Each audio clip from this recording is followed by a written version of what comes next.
Shalom and welcome to NeshamaCast, exploring Jewish spiritual care today, brought to you by Neshama, Association of Jewish Chaplains. I'm your host, Rabbi Ed Bernstein.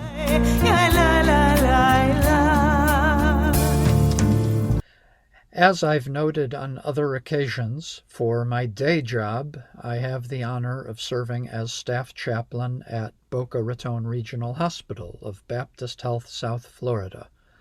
On January 21st, 2026, our hospital hosted a symposium titled Supporting Jewish Patients and Families Through Intergenerational Trauma. The symposium featured a keynote lecture by Rabbi Dr. Tirzah Firestone, who shared findings from her many years of research on this topic. Rabbi Firestone was followed by responses from members of a panel, which included Dr. Yankel Gershman, Director of Psychiatry and Chair of Bioethics at Boca Raton Regional Hospital, Grace Jimenez, a licensed marriage and family therapist and manager of the Community Health Program at Baptist Health South Florida, and me, Rabbi Ed Bernstein, BCC. I spoke about my experiences as a chaplain in encountering intergenerational trauma among Jewish patients I visited. Our audience included people from a cross-section of disciplines from healthcare and social service fields, mostly based in the South Florida Tri-County area of Palm Beach, Broward, and Miami-Dade counties. This symposium was made possible by a generous grant from Arthur Gutterman through the Boca Raton Regional Hospital Foundation. My supervisor at the Boca Raton Regional Hospital, Reverend Misti Johnson-Arce, the Director of Chaplaincy and Spiritual Care, moderated the program. I'll send it over now to Chaplain Misti to start things off. So good morning, everyone. I'm Reverend Misti Johnson-Arce. I'm the Director of Chaplaincy and Spiritual Care here at the Boca Raton Regional Hospital. And we are delighted to have you join us for this hybrid educational symposium titled Raising Awareness of Intergenerational Trauma for Jewish Patients and Families. This program is designed to help healthcare professionals deepen their understanding of trauma's lasting impact across generations and develop strategies to provide that sensitive, respectful, and proactive care. Our conference goals today are to increase awareness, sensitivity, and respect in patient care, to develop proactive strategies for educating others on trauma-informed approaches, and to decrease the risk of triggering trauma histories in vulnerable populations. We want to thank the Boca Raton Regional Hospital Foundation, and Roberta Cohen is here as a representative from the foundation, and Mr. Arthur Gutterman for his generous support of this event today. We also want to thank our CME coordinators, Nina and Jennifer, as this is a continuing medical education program. We want to thank our media specialists, Gary and Lisa, our coordinator from the spiritual care department, for all of their help with today, and our dietary department. Lastly, we want to thank the speakers who have agreed to come today and share in their expertise, and I'm going to introduce them in a moment. First, I need to just take care of a few housekeeping items. Number one, if you, both in-person attendees and those joining us virtually, you'll be able to record your attendance by submitting the CMS text code that will be provided right at the lunch break. So when Rabbi Bernstein comes up to do the blessing for the meal, we'll have the code up on the screen, and that's when you can register credit for the course through your phone. The code only needs to be entered once for the day to receive credit for attending.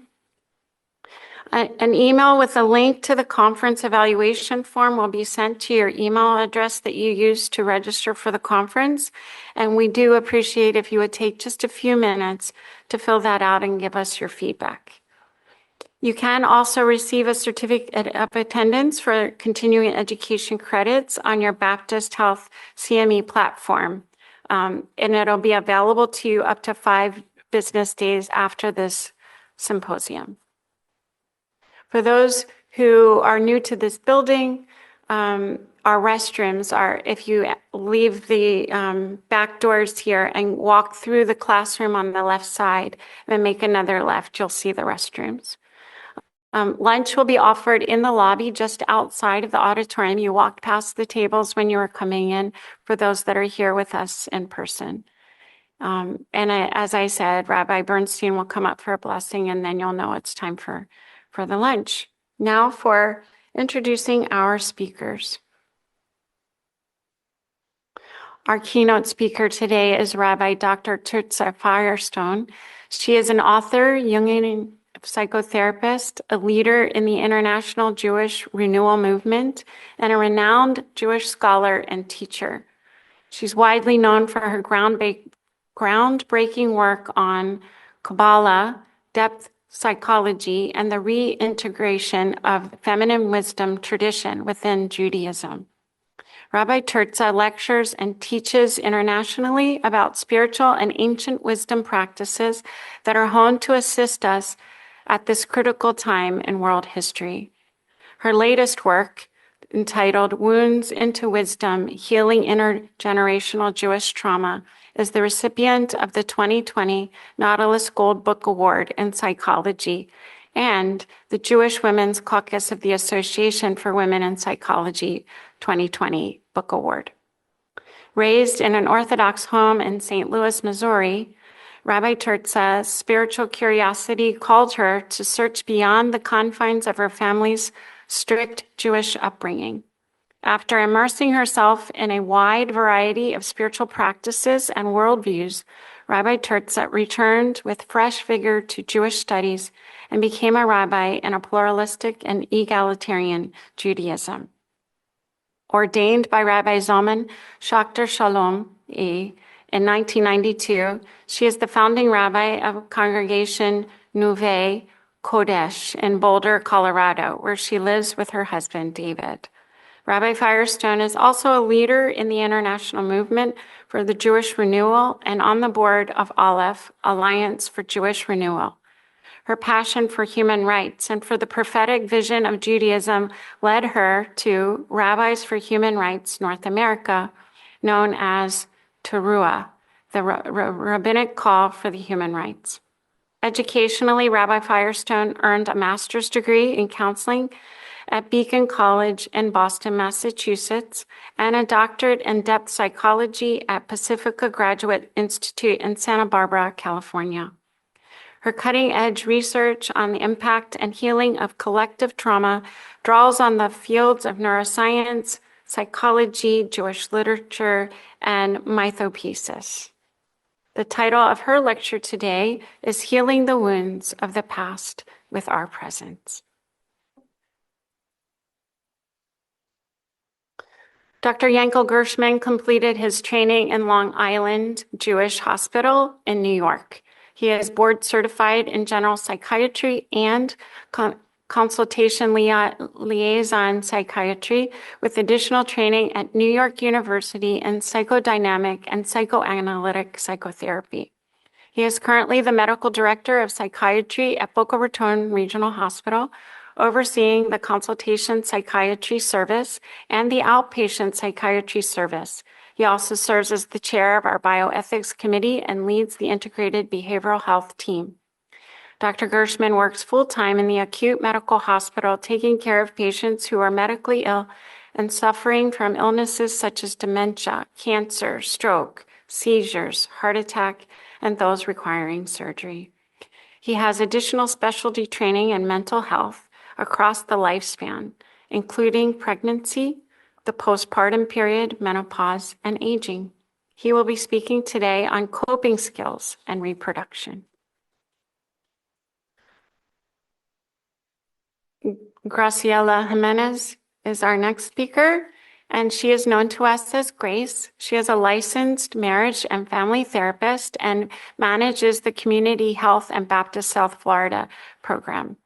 She obtained a master's in marriage and family therapy from the University of Miami.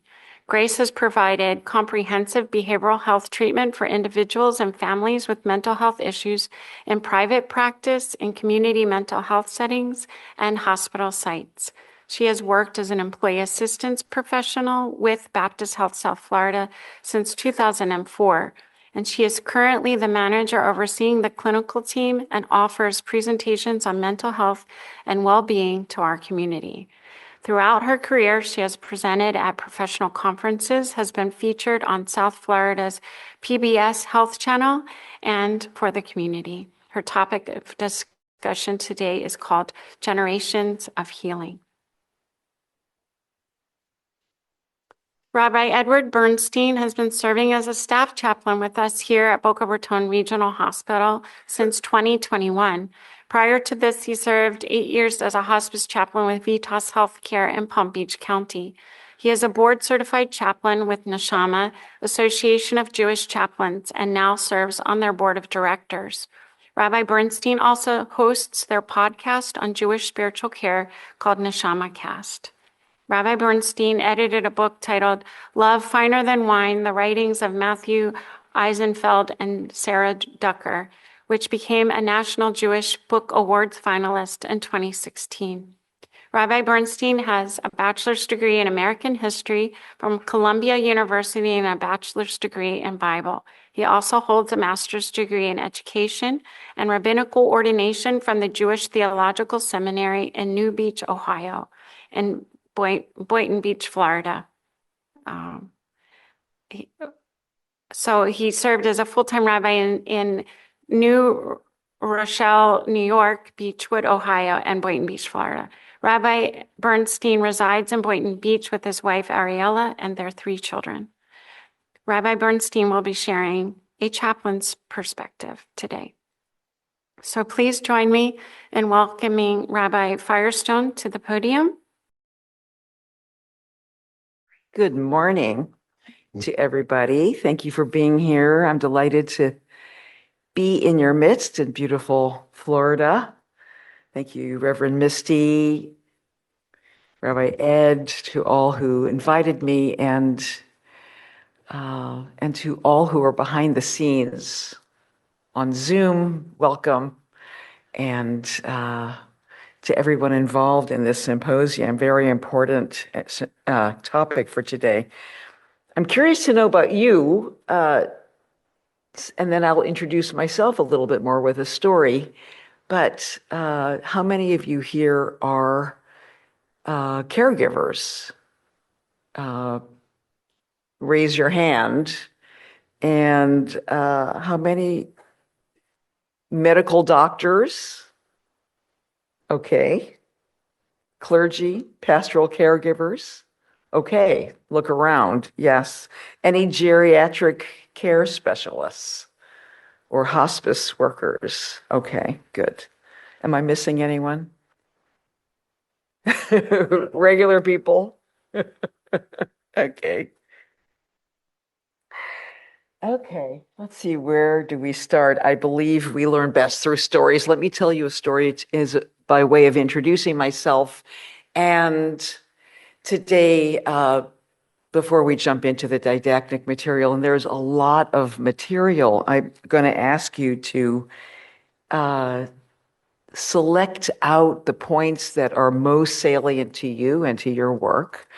And just leave others behind. You may or may not be interested in some of the scientific research, but hang tight, there will be something for you.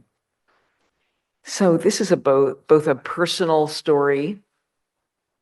It's an intimate story, but I think it has themes that belong to many of us. I'm an Ashkenazic Jew, as you heard. And my mother, of blessed memory, escaped Nazi Germany in 1939 on the Kindertransport. And she left behind scores of cousins, uncles, and aunts in Nazi Europe who perished. She never talked about it. We never really knew. I never understood that until much later. She stored inside of her feelings that were unfeelable. Now, my father was born in Brooklyn, and he signed up for the U.S. Army at the beginning of the war. He was deployed to Germany. So my mother came from Germany here. He went from the U.S. to Germany, and he was deployed in a bomb detection squadron. And he found himself in Bergen-Belsen at the end of the war, April 1945, during liberation. And he there saw things that were unseeable, odious things that he could not process. Now, he never told us any of that either. He stored that inside of him. And at the end of his life, we took all of his papers out of his filing cabinet, and at the very back of one of the drawers of his metal filing cabinet was a file filled with photographs that he had taken as a young man in this death camp. The things that he couldn't process, the things that he couldn't see, the unseeable things that he saw but couldn't process, couldn't metabolize, and he stored those inside of himself as well. The Israeli traumatologist Dan Bar-On said, untold stories often pass more powerfully from generation to generation than stories that can be recounted. Untold stories often pass more powerfully from generation to generation, and we know that that is true.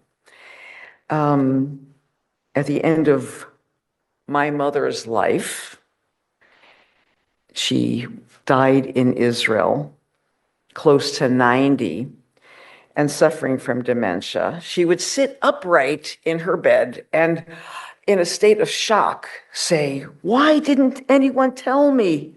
Why didn't they tell me that my parents had died? Why didn't they tell me that all my relatives had died? And she was as if back in the 40s, back in the early 50s,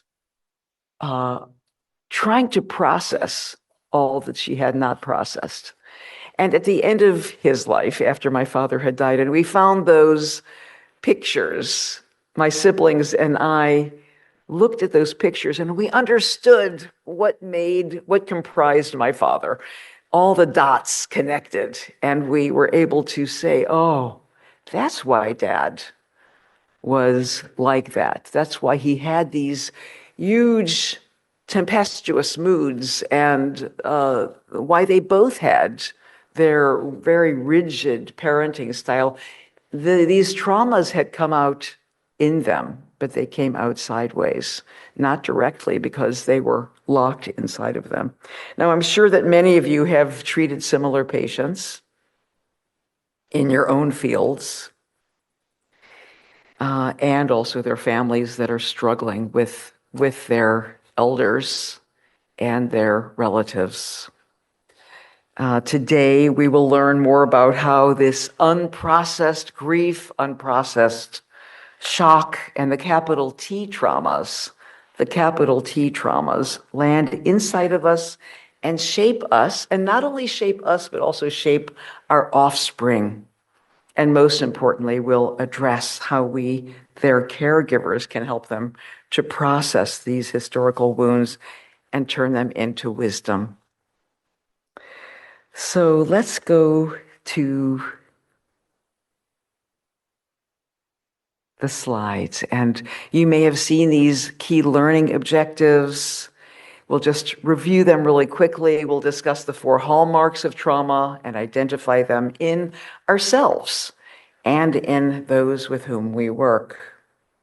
I will describe epigenetic research that explains how our ancestors' extreme life trauma challenges and capital T traumas can influence the lives of their descendants. And then we'll go on to look at how to work with intergenerational histories with care and explain the hand-in-glove power of trauma legacies, and how there are also wisdom legacies always wrapped in. There's always this embedded wisdom legacies, because after all, we are here.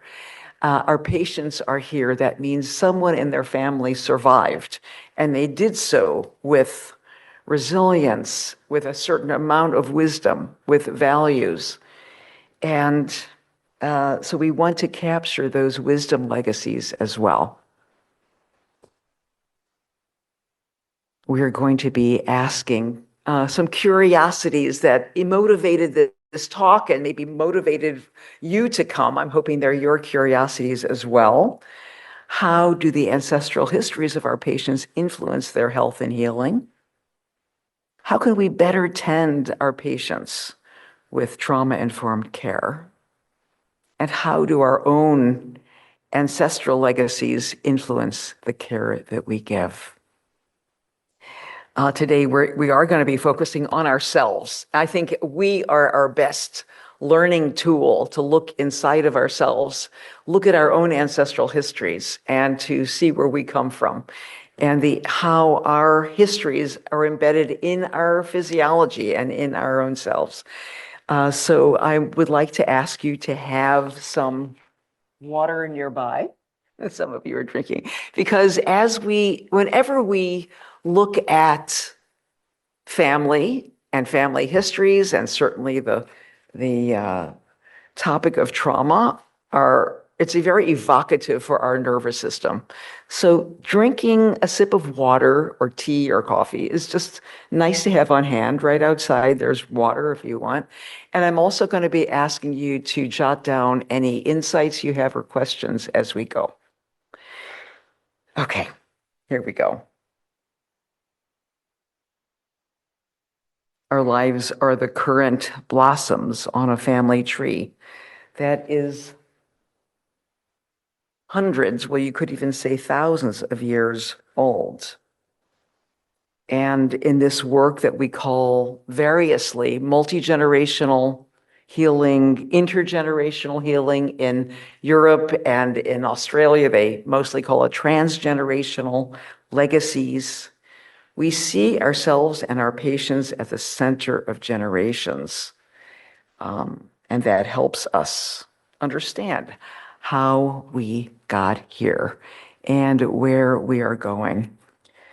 I'm thinking of a 10-year-old boy that I call Max, that I met in Chicago, actually. And Max would not leave his house without his backpack stuffed with food. His parents did not understand it. His siblings were not like this, but Max would literally not leave himself. He would not leave his home without treats and snacks stuffed in his pockets and in his backpack. Why was that? And as their social worker, their pastoral caregiver for their family, asked them questions, well, it turned out that his great-grandparents, Max's great-grandparents, the parents' grandparents, had lived through what is called the Holodomor. How many of you have ever heard of that word? I had not. This was a Soviet-induced famine of Ukraine in, I believe it was 1932 and 1933, in which millions died from no food. And how they had never told Max about his background. Somehow, he came out like that, and he would not be out of the presence of food.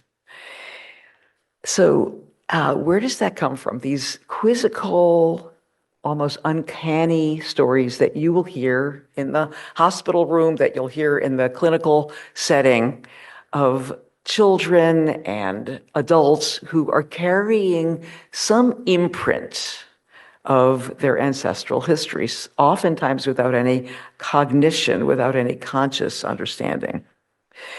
We're going to look at that today. Let's get on the same page with some definitions. This word we use all too readily, trauma. It is simply the Greek word that stands for wound. Trauma is the residue of any deeply distressing life experience that overwhelms our nervous system's coping capacities. Dr. Gabor Mate says, trauma is not what happened to you, it's what happens inside of you as a result of what happened to you. And goes on to say, trauma is a psychic wound that hardens you psychologically and interferes with your ability to grow and develop. Now, trauma has been studied for decades and decades. More recently, we have understood that trauma doesn't stop at the individual. And we have understood this term, collective trauma, which is an event or series of events that shatters the experience of safety, not only for individuals, but for an entire group or groups of people. Dr. Leah Salzman from Tulane University says, collective trauma is a shared experience that alters the narrative and psyche of a group or community. It alters the narrative and psyche of a group or community. This shared experience, what could it be? I mean, we're talking about a pandemic. We're talking about a natural a disaster, an environmental disaster, mass violence. We're talking about war or oppression. Unfortunately, we are living through these events now in our day. We're witnessing collective trauma in so many ethnicities right now. I'm thinking about the Australian Jewish community who are deeply affected and shattered by the Bondi Beach massacre that happened last month. I'm thinking of Israeli Jews who are still reeling 2 years later after the October 7th event. And I'm thinking of the collective trauma of the Gazan population after the last 2 years of war and famine. Many of those people, innocent families. And in this country, think for just a moment about the altering narrative of so many Americans whose sense of safety has suddenly vanished. Now, as healers, as pastoral caregivers, as doctors, as humanitarians, it's really important that we drop the politics out of the conversation and understand this humanitarian collective experience that is reshaping world populations.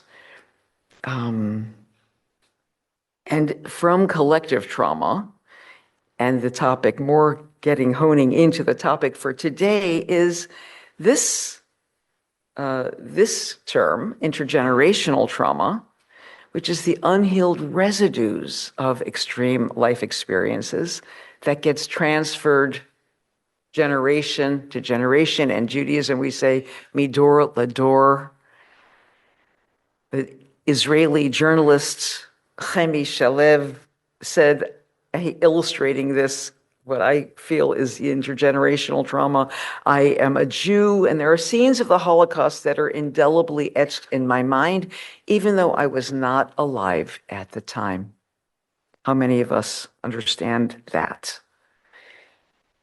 So those are three definitions that I want to give you. We have trauma, we have collective trauma, we have intergenerational trauma.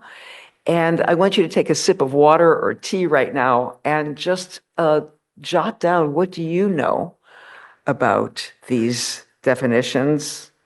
What do you know personally about these terms from your own life, from your own ancestral history? We all have ancestral histories.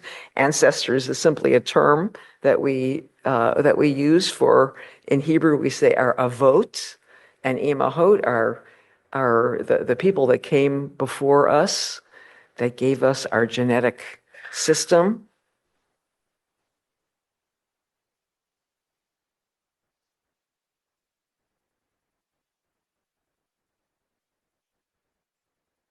L'chaim, everybody, to life. Every time we talk about family, every time we talk about family history, it is evocative to us, either because we have personal history, personal trauma history, historical traumas in our family family's life, or because we are part of an ethnicity that has had duress, has experienced duress. Okay, so now we're going to go into a segment that is a little bit more about this, about how this works. How is it possible that little Max, who doesn't know anything about his forebears, has this idiosyncratic behavior of stuffing his backpack filled with food, not knowing anything about the famines that his ancestors lived through? This is just one small, very small story that's indicative of this epigenetic science and research that we're about to talk about. We know about genes. They're the building blocks of our physical heredity. Our brown hair, our blonde hair, our red hair, our long or short fingers, our predisposition to disease, or our resilience. But today, let's venture into a growing field that investigates the impacts of life experiences on our genes.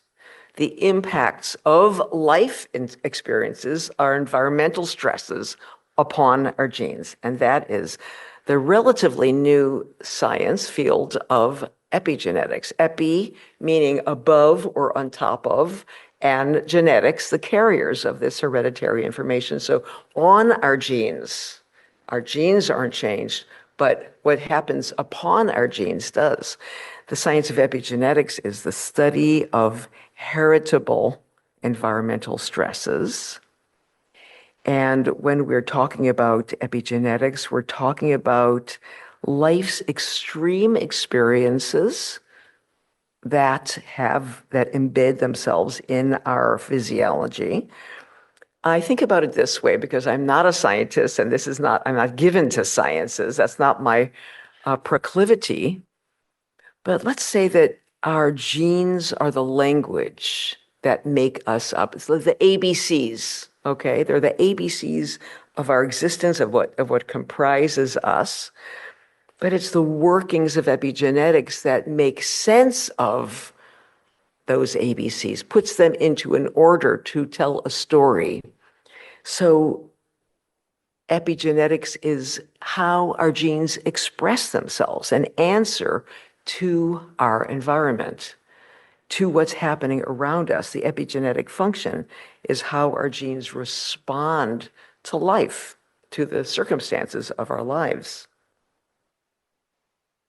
And it's through the workings of what happens on top of our genes, the molecules that form on top of our genes, the methylation, the chemistry on top of our genes, that activates our genes, that deactivates them, that emphasizes them, that hushes them down. So I want to give you an example. And this, again, will be an example of someone that you probably know something about this. Take a grandfather named Sam. He served in the trenches of World War I. He saw his buddies on either side of him blown up. He himself survived. He was highly functioning. He was a strong guy. He made a good living. All of that, fine. But he never surmounted his survivor's guilt. He never could do that work. He always had that terrible, crushing feeling inside until his old age and his death. His son, Saul, and his grandson, Jeff, both have a predisposition for anxiety, insomnia, and compromised resilience. Their genes are fine. The gene expression, how the genes express themselves, gives them a predisposition for PTSD. So when they go through heavy stresses, they do not bounce back the way you or I might bounce back. They have that in their system. Okay? Now, with children of Holocaust survivors, This very neurobiological susceptibility to stress makes it easier for the progeny for the survivors, next generations, to imagine the physical suffering. They actually can imagine physically and empathize so much that they physically experience the suffering of their parents or of people around them. I know some of us here have that predisposition, and we work with patients who do. I want to mention, I don't have a slide for this, but I want to mention one of my teachers, Professor Rachel Yehuda here. She's the professor of neuroscience and psychiatry at Mount Sinai Hospital in New York. One of the great epigenetic researchers in the field. One of her seminal studies from 2015, a study of Jewish Holocaust survivors, she found that survivors' children proved to be 3 times more likely to develop a PTSD disorder, 3 times more likely to develop a PTSD disorder if exposed to traumatic events than demographically similar Jewish individuals whose parents had not gone through the Holocaust. So 3 times, that's a lot, more likely to develop that proclivity to, you can't bounce back. You go through a trauma and it's PTSD, and you have to work so much harder to move through a PTSD experience, through a trauma experience. Because just as parents transmit genetics, their genetic characteristics to their children, epigenetic science is suggesting that parents can also transmit acquired characteristics, acquired from the environment. No fault of their own, they just lived through profound, extreme experiences. And those are become epigenetic characteristics, that especially those that were generated in traumatic, life-threatening experiences, such as survival from war, from starvation, or other persecution. Okay, because of our limited time, I want to just touch on 2 pieces of research. Epigenetic research began in animal labs. Now, I don't love animal clinics. I don't know if you do. But this story, I think, is not trauma-inducing. But it's a very profound story. It's a seminal piece of research that came out of Emory University in 2014, 2015. And I'm happy to give you the research behind it. It's in my book, Wounds into Wisdom. But I'll tell you briefly about this group of little mice that were given a smell, a fragrance, a chemical fragrance from acetophenone that smells like cherry blossoms. Okay, so they were given this fragrance, and immediately their paw was given an electrical stimulation, a buzz that they didn't like. So in true Pavlovian style, the mice wired together those 2 things: fragrance, pain, pain, fragrance, pain, fragrance, fragrance, pain. That's the researchers understood that was going to happen. They were looking for that. What surprised them was that the pups and the grandpups, who had never met their grandparent mice, were born with this panic. Whenever the grand mice, I know that's ridiculous, but the grandpups of this original study were born freaking out when they smelled cherry blossom smell. They had never been wired like this. They had never gone through any of these, a shock on their paw. They had never experienced any of it. They were born freaking out with this acetophenone, this hereditary transmission of environmental information is the result of epigenetics. And moving into us humans, who here has heard of the Dutch hunger winter? This was another very unfortunate. We human beings do terrible things to one another. The Dutch hunger winter was the winter of 1944 and 45, in which the Nazis did an embargo against the people of Holland. They cut off deliveries of food as a retaliation for allowing the Allies to send messages on their trains, etc. For 6 months, there was no food and no vital resources, and people literally, as you see in this picture, fell down dead in the streets from malnutrition. One friend in Amsterdam told me that her relatives literally survived because they dug up tulip bulbs and ate them. And they survived on tulip bulbs, but barely. Okay, so what was the study? The study, it was expected, everyone knows, and everyone knew back in the 40s that if you're in utero and you don't have any nutrition, you're going to have metabolic problems later on in life. So all the fetuses the mothers who were expecting children, knew that the starvation in the womb would lead to all kinds of disorders. What surprised the researchers came in the 1990s, but they're still doing, all the way to 2024, they're still doing studies on the progeny of those women who were carrying babies during that Dutch hunger winter. The offspring of the starving mothers were found to have all kinds of medical problems and psycho-emotional problems, from depression to obesity, accelerated aging, mortality, very high mortality rate, early mortality rate, heart disease, all manner of medical problems.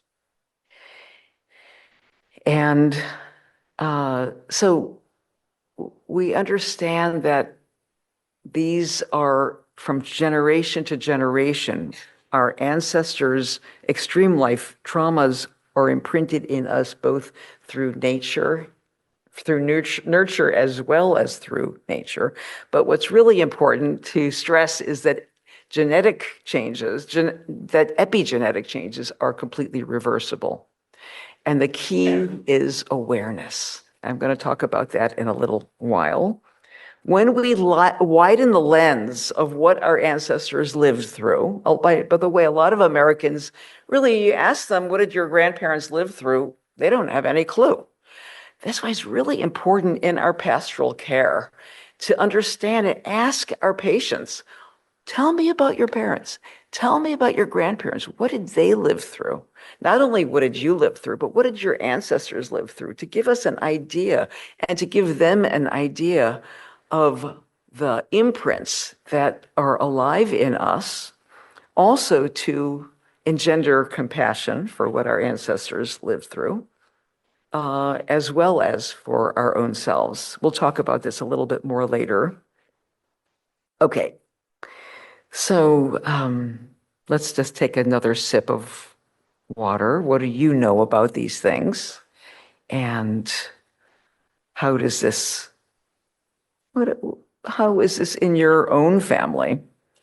What historical, ancestral legacies are alive in you and in your own lineage? And perhaps you see it in your own children with idiosyncrasies or with traits that have passed down from generation to generation.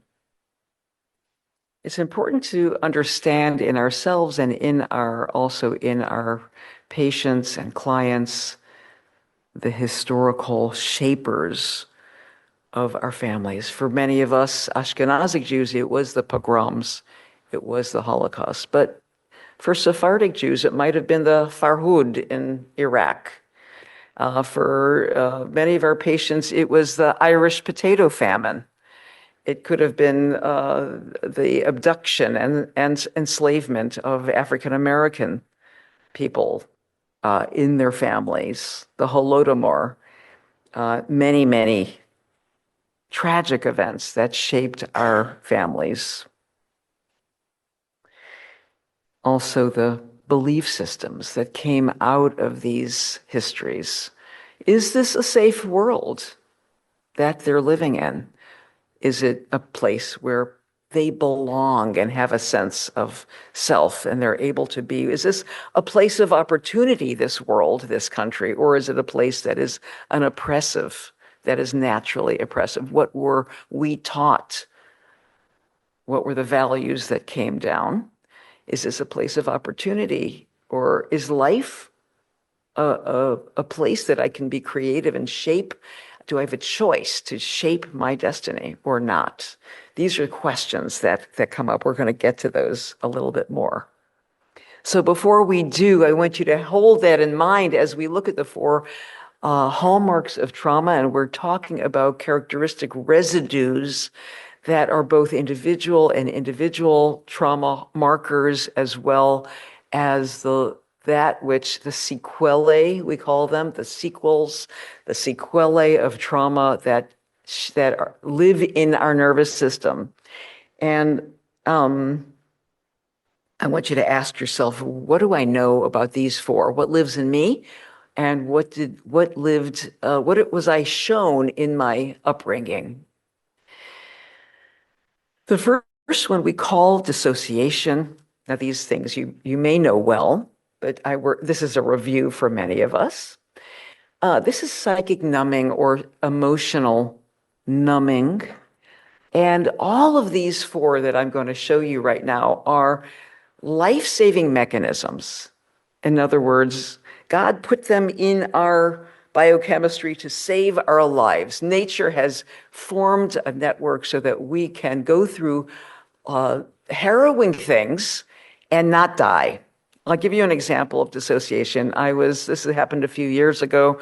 There was a motorcycle crash right outside my front door on the street, late at night. A young man without a helmet had a crash. I rushed out because I heard this shriek of traffic, and there is a young man saying, "My father's going to kill me. My father's going to kill me for not wearing my helmet." He was lying in a pool of blood. I was instantly, because I don't like these things, I don't have a blood, kind of makes me panic, had to put on hold my instinct to run away because I needed to find my cell phone. It was late at night, 11 o'clock at night, get 911, get an ambulance immediately. So what do? I dissociate this sense of shock and horror in myself. I put it over here. I compartmentalize it so that I can do a life-saving act, which was to call an ambulance, right? We go through this stuff all the time, right? This is a life-saving mechanism. He was picked up. It all went well. I'm sure he is fine and was fine. And his father probably raised hell for not wearing a helmet. What happened to me on the other side of that, had I just simply taken a pill and gone to sleep on it, on this adrenaline that was rushing inside of me, and just suppressed it, that would have come back in some form. But what did I do? I had the good sense to call a friend, to cry, to shake, to let my body just shudder, and let the trauma move through me. Okay? When I don't do that, and this is a very small t trauma, relatively speaking, when we don't allow the experience of trauma to move through our nervous system, it will bite us in the butt, so to speak. Later on, it will accumulate. And this dissociation is also called hypoarousal, and it deadens us. Not only does it suppress trauma, but it also suppresses our joy. And we all know people who are walking around a little flat, a little flattened out. Their faces are flat. They don't express themselves. Probably somewhere in their background there has been some form of some manner of dissociation. The next one is actually the opposite. If dissociation is hypoarousal, here we have hyperarousal. This is the family that I grew up in. How about yours? This is the one where there was tumult, there was expression, anger, sure. Things were flying around our house. Voices were flying around. Nobody's suppressed. Now, hyperarousal is the life-saving mechanism that allows our stress hormones to propel us to run away from danger. There's a tiger behind me. There's a Nazi in the room, God forbid. I can run. I am motivated and I have the wherewithal, the physiological fight, flight, or freeze. So that is going to save my life, okay? But when we are always in hyperarousal, and we all know people like this, it might be in the boardroom, it might be our spouse, 0 to 10, why are you looking at me like that? Excuse me, sir. Excuse me, I didn't mean that, but I am always ready to be activated, right? I'm always interrupting you. I am always just ready to get angry, okay? How many of us know people like that? Okay. We may have grown up like that. I've spent years in therapy untraining myself to jump in and get aroused, right? It's a disproportionate arousal trigger. So that too is very important to know. First of all, it's like I said, it's a life-saving mechanism. But sometimes we have to unlearn it to turn down this arousal mechanism so that our stress hormones are able to be diluted and to be turned down. And that we can talk about later how we do that. The third one is a little more subtle. Isolation. How would isolation be a life-saving mechanism? Sometimes, if I've gone through something very, very terrible, I need to not be on 42nd Street in New York City. I need to pull into my cave to calm my nervous system, to lick my wounds. But when I do that to a fault, as a default mechanism, when I isolate because I feel guilty for surviving, or I feel guilty because there has been, for example, God forbid, a boundary violation. Let's say I'm a young woman, there's been a boundary violation, and I feel like I caused it, or I was told I caused it, or I feel ashamed or guilty because of it. Those kinds of imprints can make me feel very isolated and very shameful, and that can imprint themselves in me. I worked with a woman whose grandmother came over to Ellis Island on a boat and was accosted on the boat. And her legacy to her daughter and her daughter's legacy to her was all about shame. Shame of having a woman's body. You can fill in the blanks, right? So these are deeply intergenerational legacies that we learn. And the last one is one that is most quizzical. I would say traumatologists around the world scratch their heads about this, but we know that this is true, that there is a tendency to repeat or reenact our injuries on ourselves or others. How is that possible that for example, an abused child who swears that they will never be like their parents 4 generations hence abuses their children without even knowing it? The indigenous Native Americans in this country have incredible literature about this. Those who have been who were abducted into boarding schools and the abuse that they lived through there and how that has been reenacted.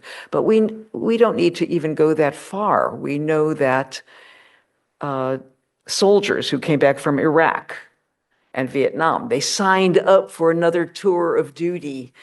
They wanted to get back into it. And women and children who have been trafficked, when given the possibility to go into freedom, often choose to go back to their traffickers.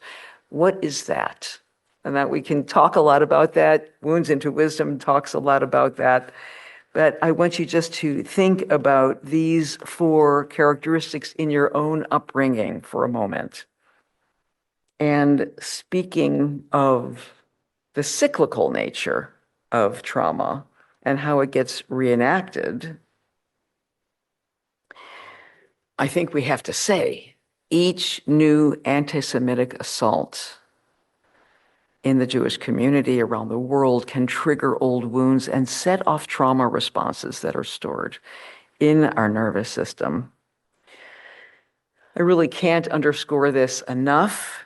We're living in an era of collective trauma. It doesn't matter. You don't have to be Jewish. And here we have the Bondi Beach memorial here, and we also have the Charleston Emmanuel AME Church from 2015. That memorial. We are living in an era of collective hyperarousal where people are cringing. People are. There are so many historical wounds that are being called to the surface, and because we're being reenacted. Each event can reinforce old wounds and deepen patterns of fear and hopelessness and I'm sure you hear about this in your clinical setting. I'm a perennial victim. I will never stop being a victim. I'm never safe because of my ethnicity. Or we can arrive at different conclusions. And for us who are doctors and pastoral caregivers and hospice workers, we can help our patients and our clients come to different conclusions than our parents perhaps came to. As clinicians, we can help our patients make meaning. Does this isolate me? This event that's happened on the news, does this make me feel more entrenched, or does it inform my empathy for others, for example? Here's a quote that has been meaningful to me from Dov Kent Katz.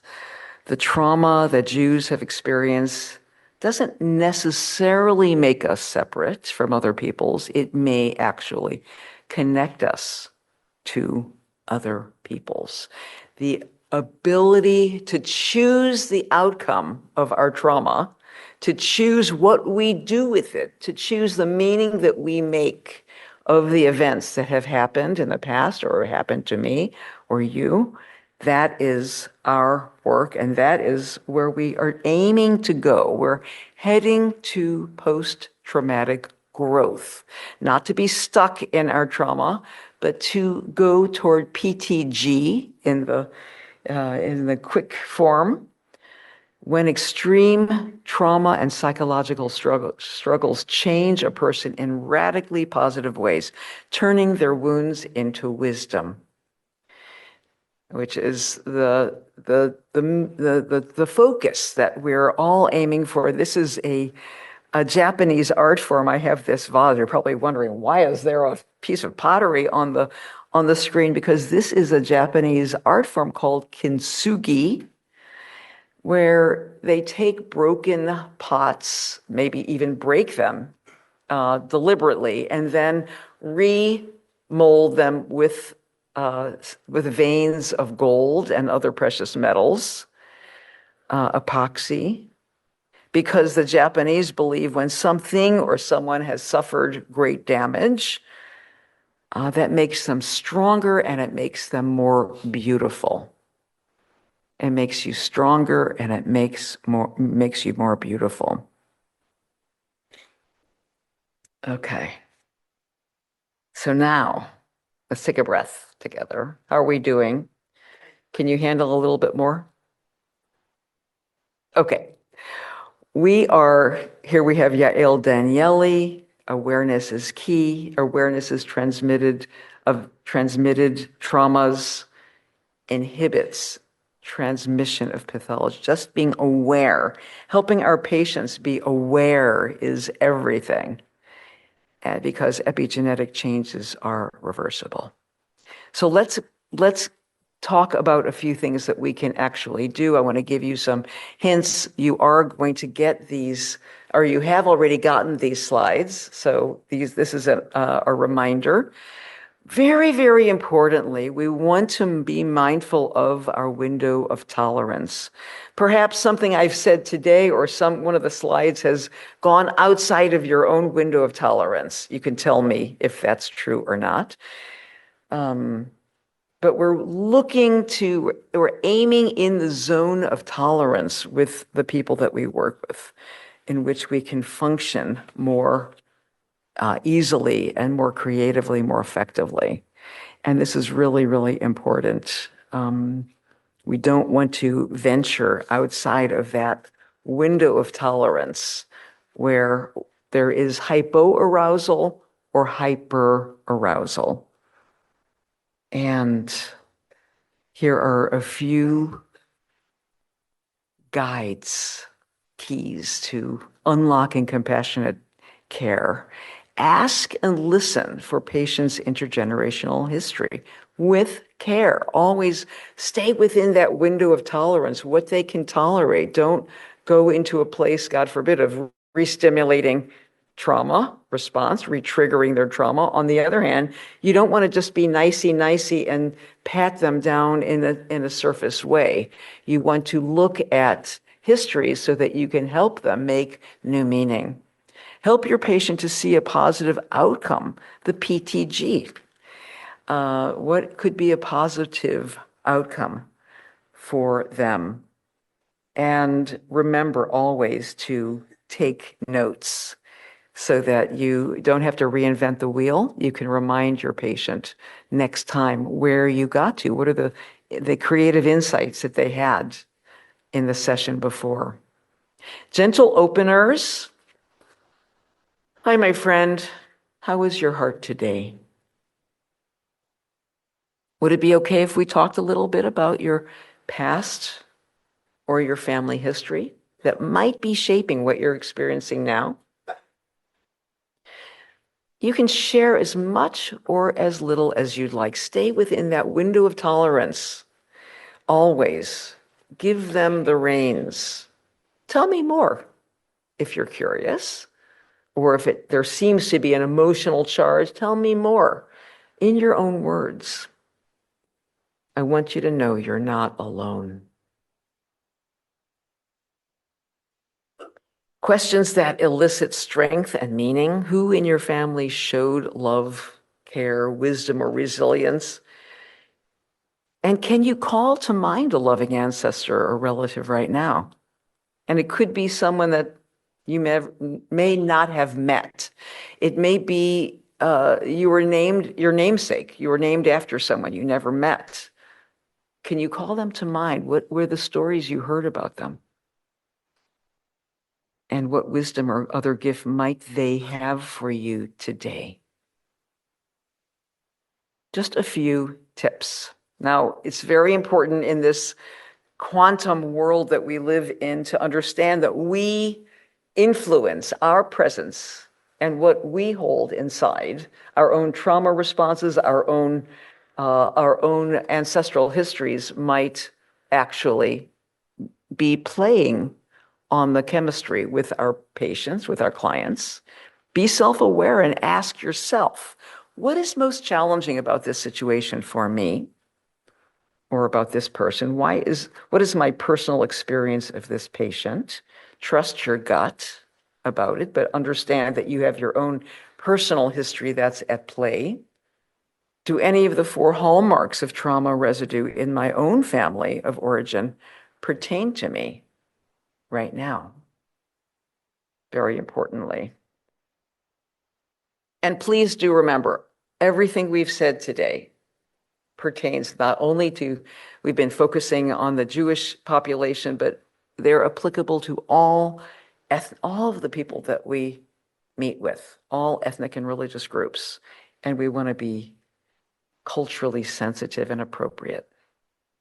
Okay, we have 1 more minute. I'm going to take 1 more minute and I'm going to ask you to put your notes down and close your eyes. I want to remind us that we have wisdom legacies as well as trauma legacies. We all do, and we're going to focus for just a moment on wisdom legacies.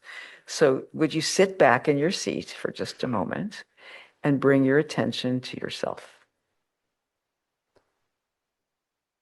And take a breath. If you would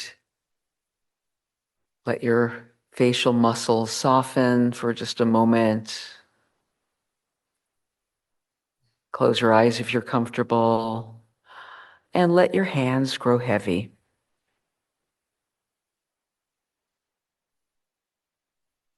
I'd like to ask you to invite in to your mind's eye right now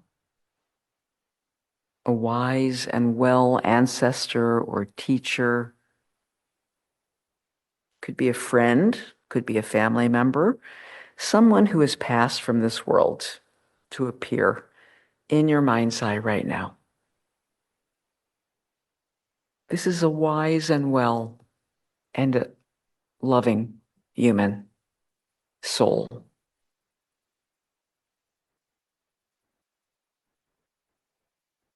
You're breathing and you're relaxed.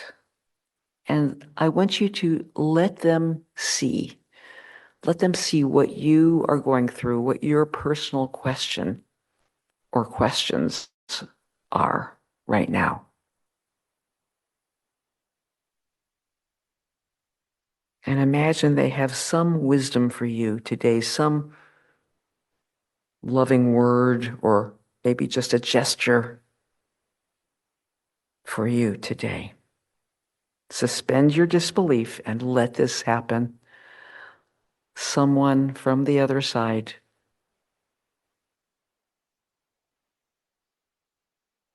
who has for you a nod of encouragement, who has for you some blessing of strength.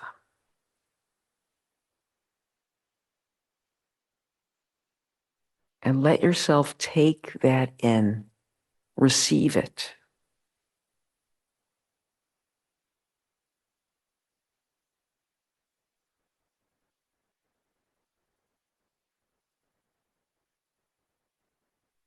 It only takes a minute to feel, to receive this transmission from an ancestor, from someone. Soul to soul, generation to generation.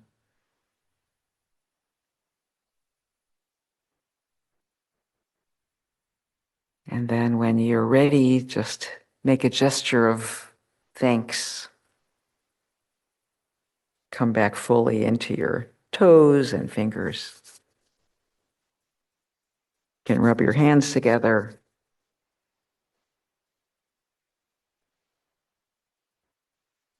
And come back into the room. Thank you so much for your wonderful attention. And we will interact shortly after lunch. Thank you. All right.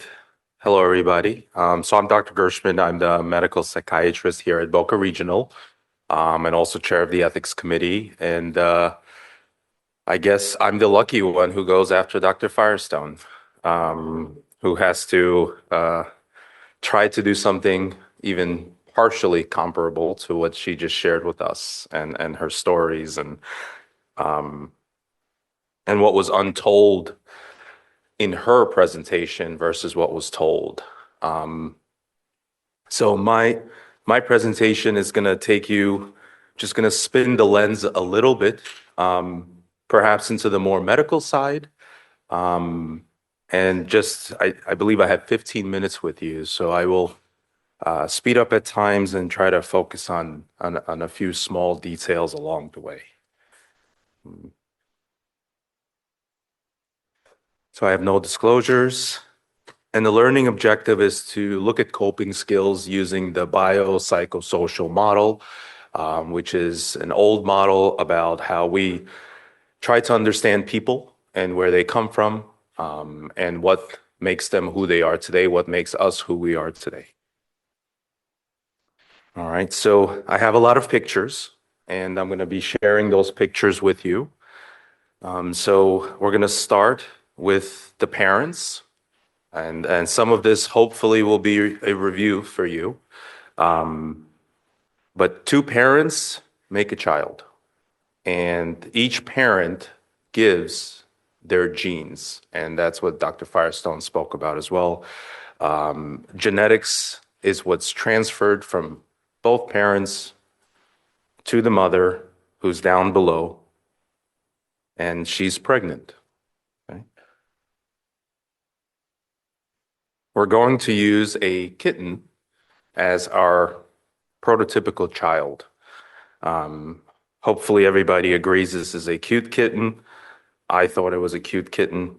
And one thing to point out here is the white arrow that's leading from the mom to the kitten carries with it genetics, but also in that time is a 9-month period, right? That kitten has a brain, and I'm showing you their brain.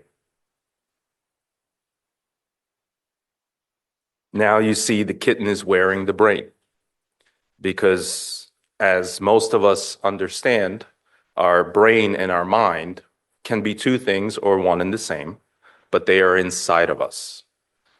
So that kitten from now will be wearing that brain/mind. All right. But now that kitten is here. And the key of my brief talk will be about the arrows and the bidirectional influence that one side of the arrow has on the other side, and vice versa. So on top, you see mom, dad, and the friends and family around, the other cats. That kitten is now alive and has its own brain/mind. There is an effect that mom and dad have on that kitten, but then there's also the friends and family around them. Down below is the environment. There's a world outside of your parents. It's more medical, it's more scientific, it's more chemical. And that's what I'm showing you with the trees. This kitten now has to navigate its parents, friends, and family, and the environment around it.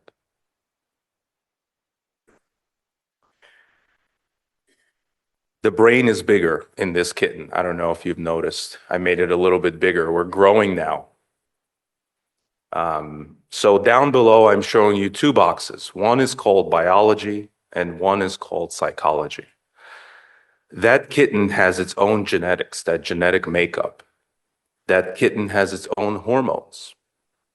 And it has its own medical illnesses that it can encounter in its life, whether it's a virus, whether it's an infection, whether it's an accident. That kitten also has psychology.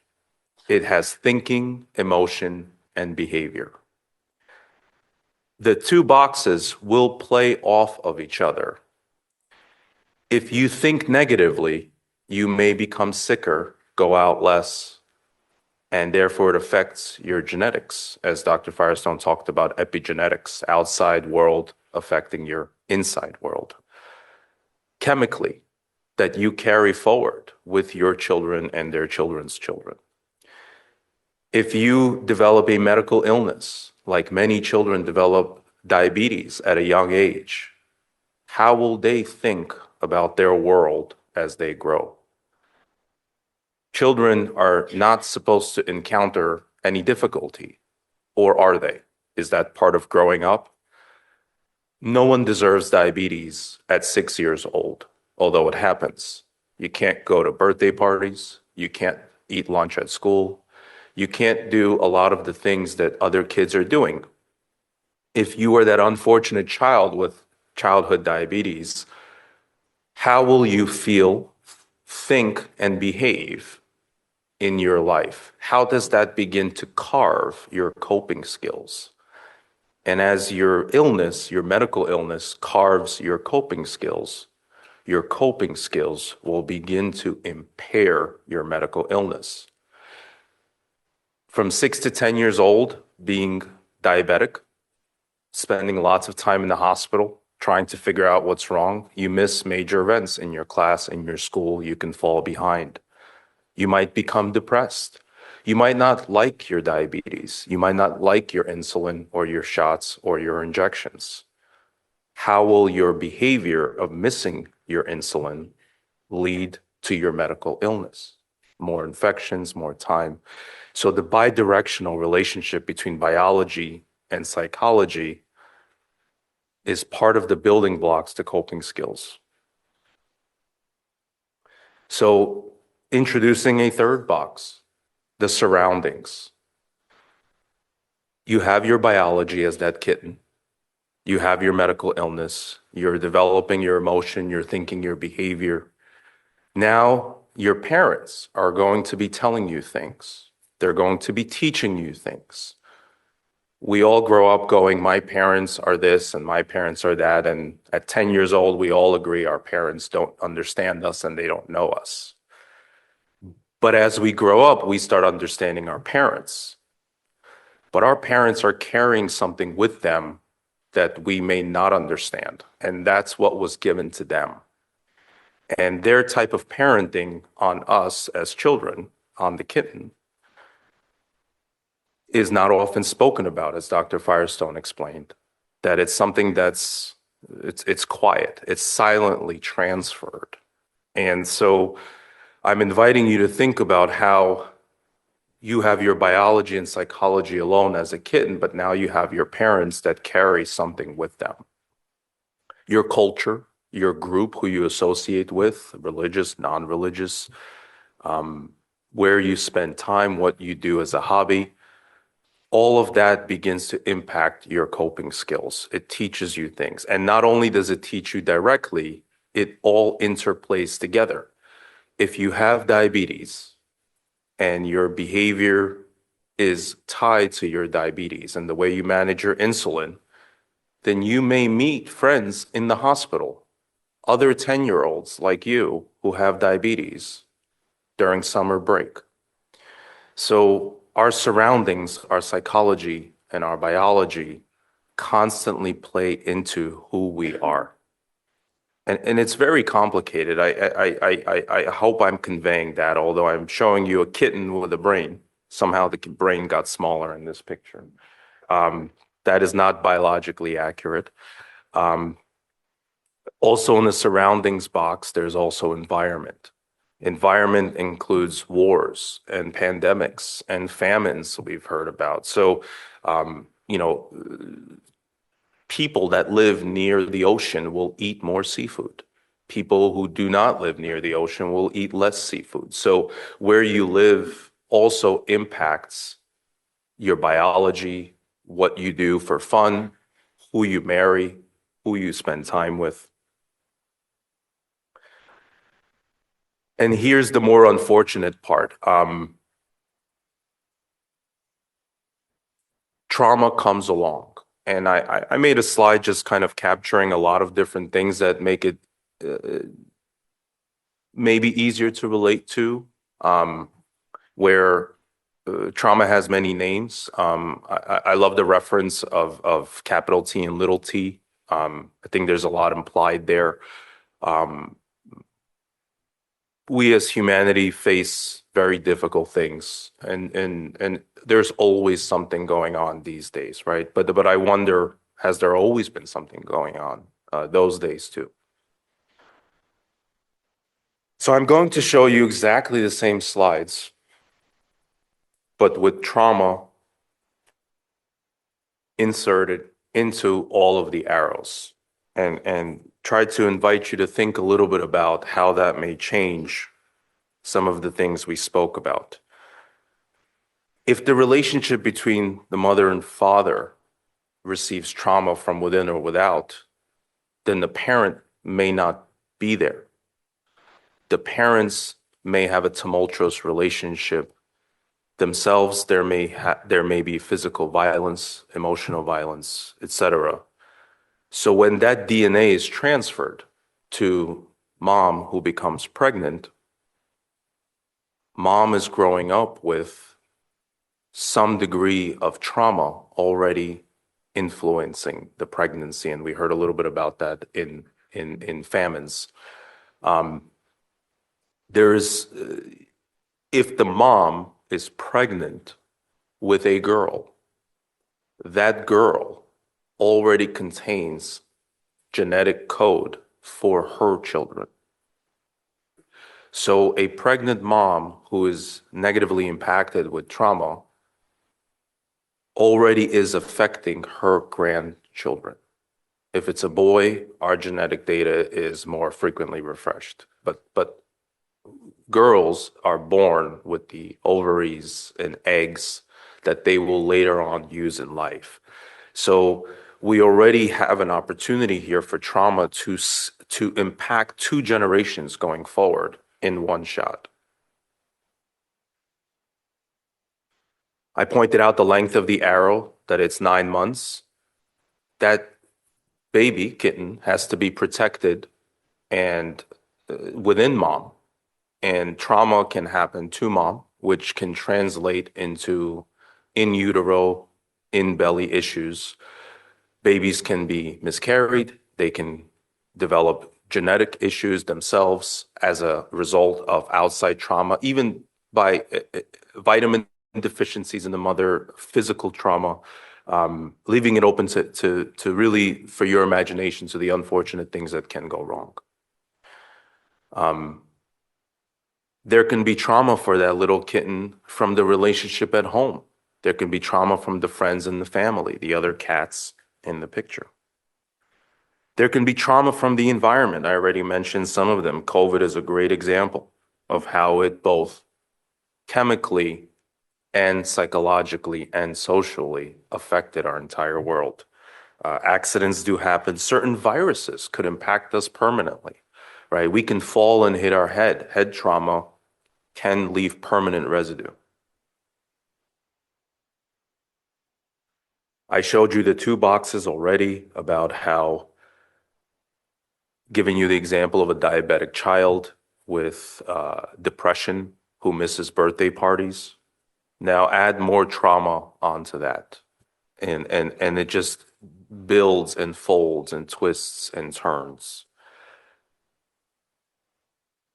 I showed you the 3rd box and how trauma to the surroundings can happen. Parents can die. Parents can divorce. Our culture can be facing a very difficult time as we are today. We know trauma can interfere with growth in utero and after birth. And an additional variable to consider is that time. How does trauma happen over time? What happens to trauma? Can you stop of a cabinet for your whole life? You know, metaphorically, physically, literally. Is that right? Is that wrong? And also, how are you going to parent your child if you were a victim of trauma yourself? Are you going to protect them from everything? And that will create a very safe environment for your child. And your child will grow up thinking that they are always protected and that they are always safe.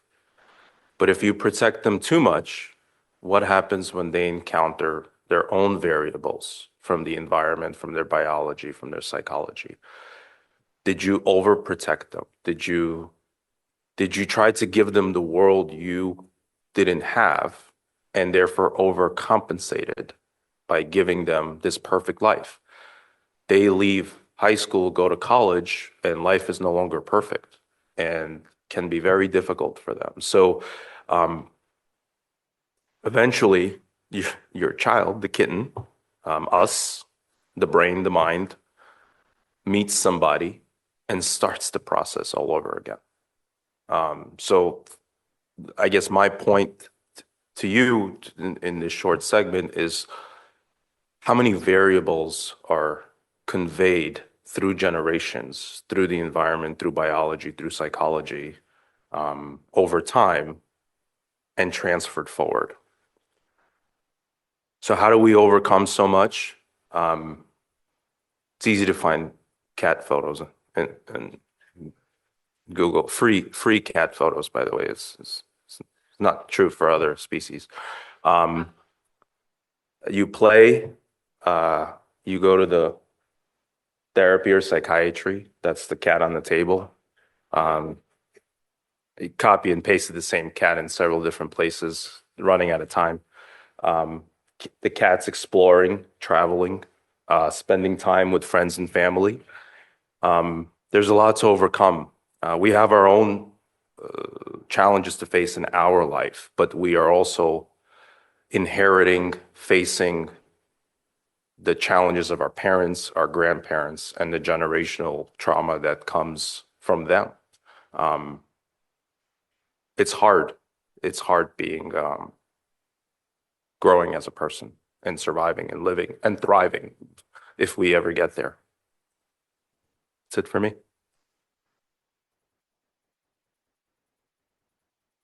I don't have cat pictures. I should have.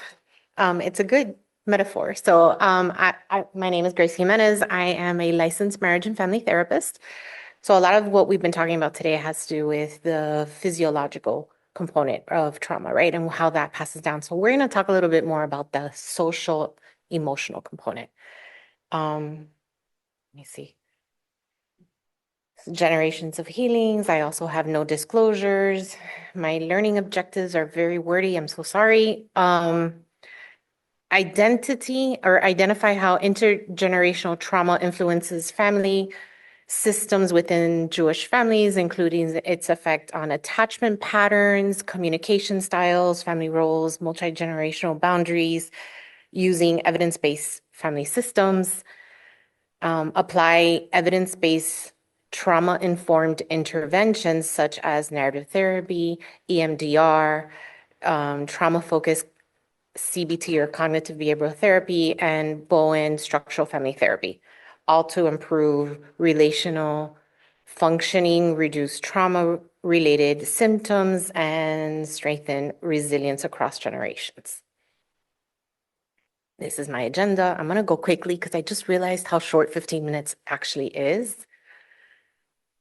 Okay, so when we're talking, we're really here today, right, to talk about this intergenerational trauma in Jewish families. And what we know and what we heard earlier today is a lot of that historical, intergenerational, and contemporary events that have affected Jewish families and how it's transmitted through relationships and cultural memories, right? So passing down via ways of coping, including attachment, silence, hypervigilance, resilience, and strength.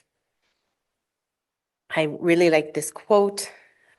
We inherit pain when it's not coped with, it gets passed down again. All right, so family systems theory. The biggest piece that I want everybody to walk away with is that when we look at families through family systems theories, we're looking at that interconnected unit. It's not one person, it's the whole unit that we're working with. So we're not looking at just one individual's beliefs behaviors, emotions, but how those individual beliefs, behaviors, and emotions influence the whole family. And so family members share patterns of interaction, communication roles. The trauma that's experienced by one person is really experienced and affects the entire unit. And so when we're working together in family therapy, we're looking how to explore that trauma and how it shaped the family roles, the rules and expectations, and then how do we strengthen the relationships within the family and reduce the trauma transmission to the next generation. All right, so I'm looking at families like cake. So I didn't bring cats, but I brought cake. When we look at families like cake, right, we're looking at it as every individual and every person brings the different ingredients, whether it's they're bringing flour, eggs, milk, or if you look at it like beliefs, behaviors, and emotion, then you're mixing it together. And so those mixing patterns, right? Whether you're whisking something, melting something, blending it, but those are also, we look at it as communication or the family roles, right? And then at the end, you get this cake and it's gorgeous and it's beautiful and it's tasty, kind of like the petite fours from earlier. But that's really your family relationship.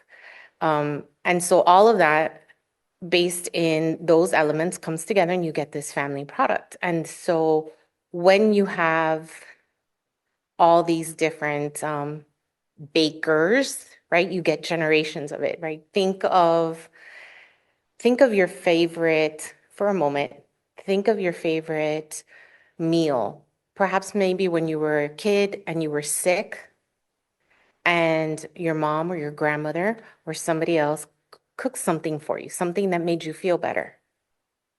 And then you learned how to do that. You learned how to put it all together and then how you do it for your loved ones. All right, so when we're looking at trauma responses and how they show up across generations, we have attachment patterns that get affected, how there's research that shows that families of Holocaust survivors have higher rates of hypervigilance, anticipatory fear, fear of abandonment, heightened stress, reactivity. And so here, what you end up seeing is closeness is safety and distance is danger. So you'll see this a lot in families where there's attachment issues where they're pulling people together, let's be together, this stay close and we're safe and we're good. And when your child goes away to college or they go away to another state, there's a sense of that anticipatory fear and that sense of this is dangerous because we're not together. We're not one and we're not safe. And then you see some communication patterns that get affected by trauma where families start to adopt silence around trauma, whatever that traumatic situation was, whether it's from generations before that we don't talk about, or whether it's something that happens to us today, we don't talk about it because we want to protect the child, we want to protect each other. Sometimes we just want to protect ourselves, right? We don't want to talk about it, it hurts. And so that silence continues. We mask emotions. We don't show those expressions because there's a numbness that comes. And so high emotional intensity during conflict can also be another way of communication and how we share in that trauma together. And so one of the things that we look at is avoiding talking about difficult times and emotions and how families avoid that. And so that's a coping skill that then gets passed down and people start to weave it into their everyday, their beings. Family roles and boundaries get affected with trauma as well. You have, in a lot of families, you have the protector, right? The person that says, I've got your back, no matter what's happening, I'm here to protect you. You also have the child or the person in the family that is seen as the hope, as the successor. You also have the emotional container person, that person that kind of shares all the emotions, hears the stories, kind of puts it together, but they're like a bottle of soda. When you shake it, it can pop and then it goes all over the place. And so when you're looking at families and when we're working with families that have a history of trauma somewhere in their lives, you're also looking at what role they're playing in that family and how that role then affects everybody else in the family and how it affects them as individuals, how their professional goals, their relationship goals get affected by the roles that they're in. And then, of course, we're also looking at boundaries. So when you have trauma in families, you start to see it affect the boundaries within the family members. So you have the enmeshment, you have the mom or the aunt or the siblings that know way too much about each other. There's no boundaries there. You know, how many times somebody went to the bathroom, what it looked like when they went to the bathroom, what it smelled like, all those things that start to happen. And that's the enmeshment, that's too much. But then you also have rigid families where you don't share anything. We don't tell anybody our secrets. We don't tell anybody the things that we're feeling. And so that starts to create a whole other, it's a whole other coping skill, and it creates other relationships within the family. And so a key component there would be one family and share in the pain and anxiety. So that's what we're looking for there. Cultural identity and belonging trauma may intensify pressure family members or pressure individuals to remain within the culture, to really embrace the culture in a different way. Sometimes you see with a trauma history that people push away from their culture or push away from something because of fear, because of not wanting to relive or to re-experience. And then at other times you get pressure to remain in it or to become something and be a part of it differently. So there's togetherness, protection, and resilience that is also part of those conversations. So this is my heaviest slide. I promise I'll be shorter on some of the other ones. When we're looking at evidence-based approaches in family therapy, we have narrative therapy. It is one of the biggest components, I think, that we hear a lot when we hear about trauma histories and understanding, because it is about writing it down, talking it through, and really being able to process the story. And there's a lot of healing components when you're writing a story down and processing it through.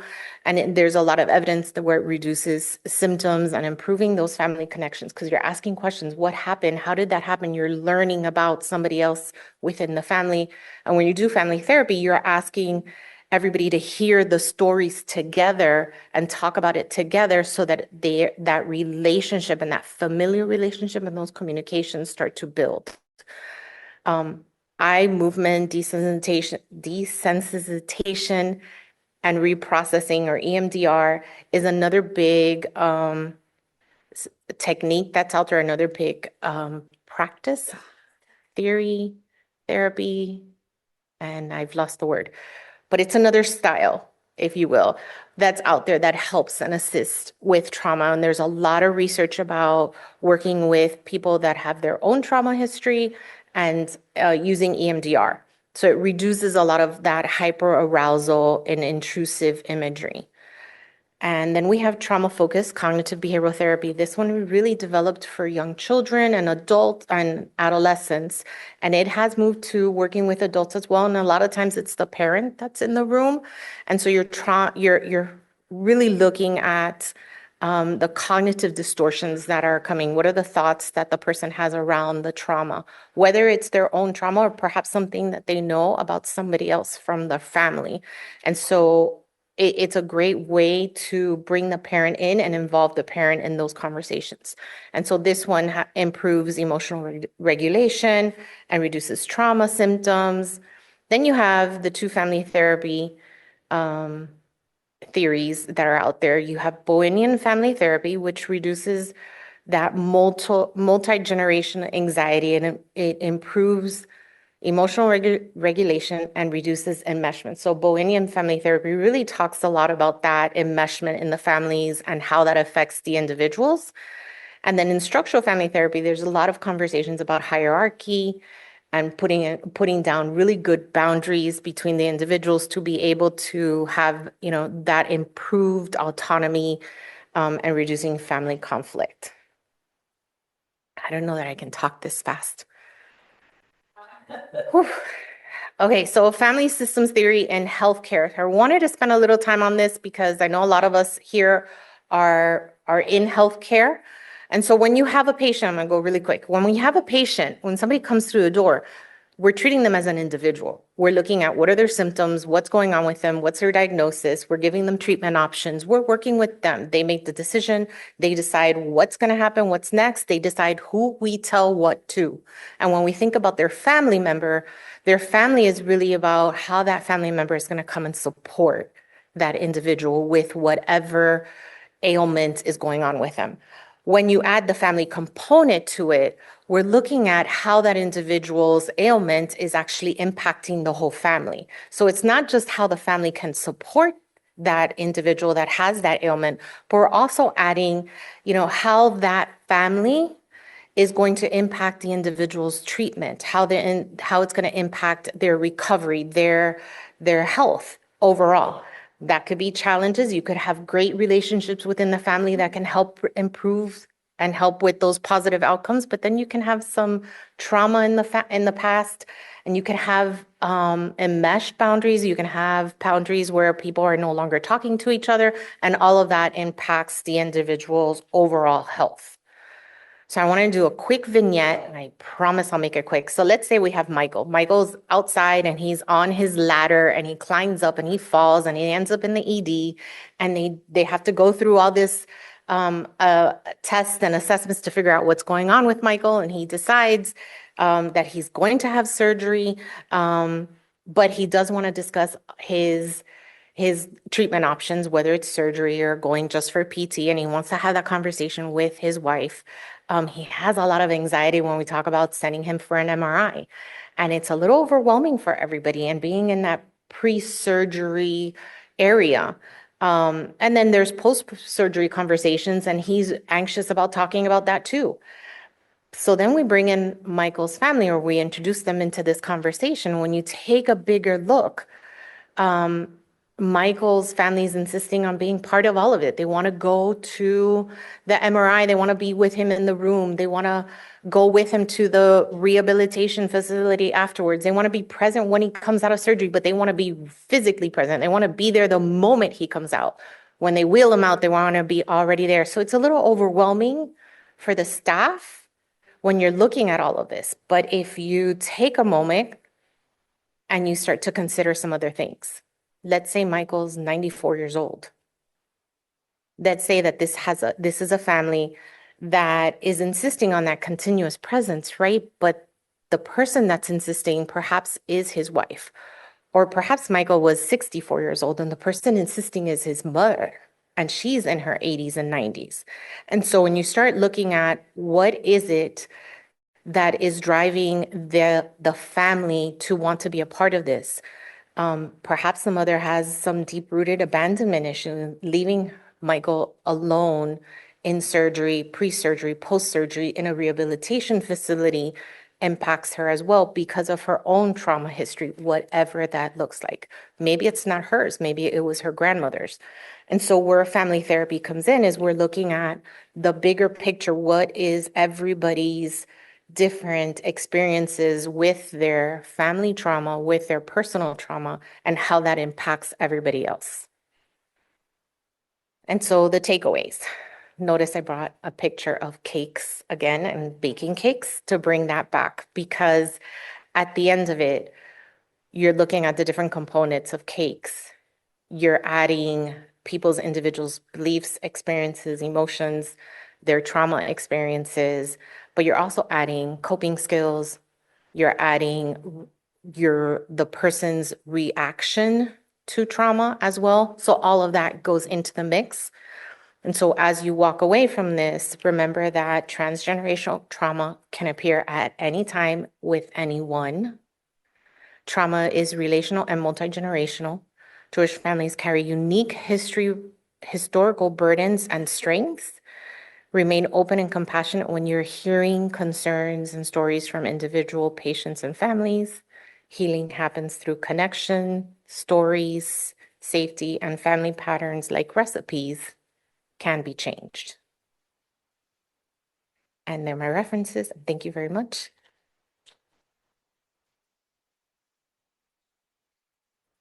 Can we just take a moment to thank Chaplain Misti Johnson-Arce?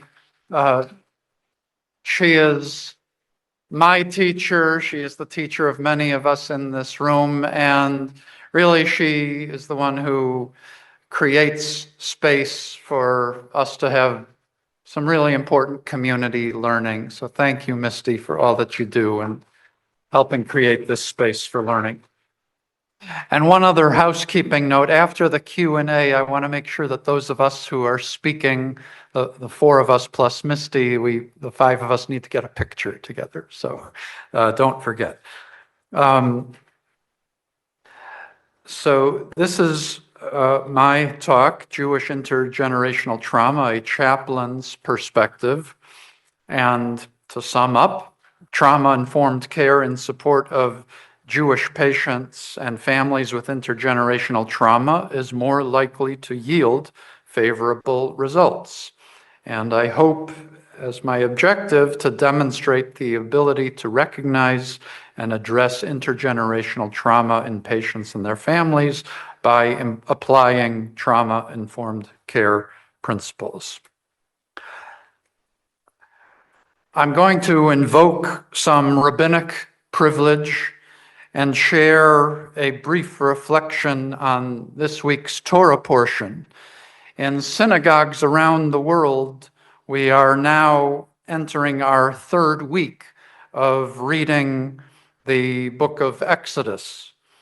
Last week's portion contained 7 out of the 10 plagues of Egypt, as Moses implores Pharaoh time and again to let the Israelites go forth from slavery to freedom. Where this week's portion picks up, after 7 devastating plagues, Pharaoh is feeling pressure from his advisors to relent. Pharaoh suggests letting the Israelite men leave to go worship God in the desert and then return, presumably back to their hard slave labor. Moses says, Binu reinu vizkunenu nelech, we will go out, all of us, with our young and old alike. We're all in this together.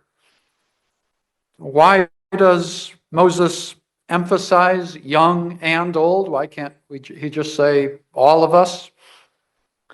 Rabbi Harold Kushner, in a Torah commentary, cites a number of different commentaries trying to explain this. One commentator states, because no celebration is complete without children. Another says, a child without parents is an orphan, but a nation without children is an orphan people. And yet another one says that we understand this to say we will go with our old people who feel rejuvenated at the prospect of living in freedom. So there are a number of ways of interpreting this, but when it comes to intergenerational trauma, I'd like to propose some new insight into Moses's words. When members of an older generation experience a great trauma, like the generation of the Holocaust, their children and their grandchildren often bear the scars, as we've learned today. The younger generations go forward with their elders in holding great pain. So, how do we deal with that on a practical level? So, I'm going to take you to the bedside of a real case that happened here at this hospital, I would say about 3 or 4 years ago. And just so you know, this was my first attempt using the Baptist Health Copilot AI tool to generate an animated image of me. So not too bad.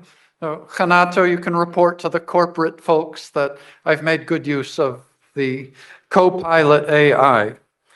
But so imagine me sitting bedside, and I met a woman who I remember from reading her chart. She was born in 1946.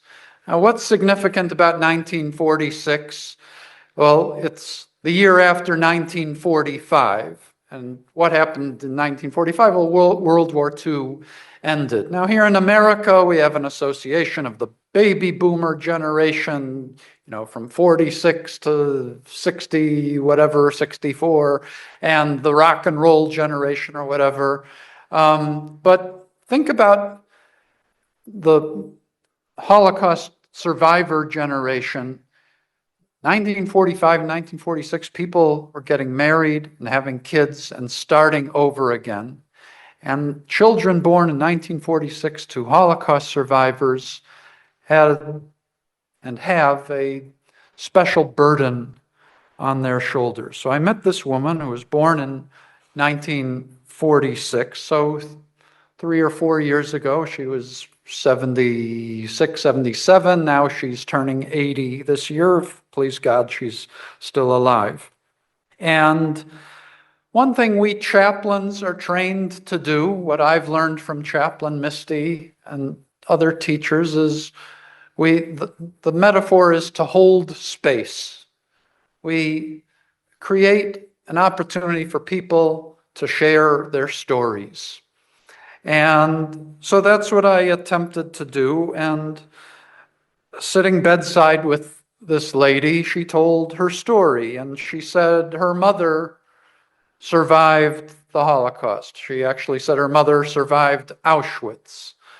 And fortunately, the mother was able to live out the measure of her years into her 80s, maybe 90s, and she told her mother's story of how she survived and moved to Israel and started her family and all of that. So I'm listening to her story, and she said that her mother later in life, as an elderly woman, had severe back pain. And this patient says that her mother had to go to the hospital because of her back. She probably needed major back surgery. And what do you do when you go to the hospital and you want to figure out the treatment? Well, you get a scan. X-ray, a CAT scan, an MRI. And in this case, an MRI was called for.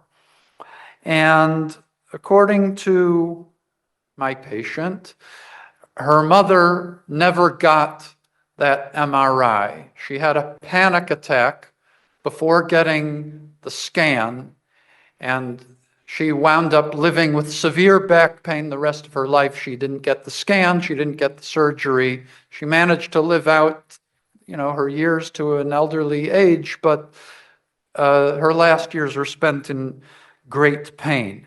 And then the patient told me something very interesting. She said, I suffer from the same PTSD symptoms as my mother. Now, what is she talking about? So the mother was having a post-traumatic attack, and you'll understand why in a moment.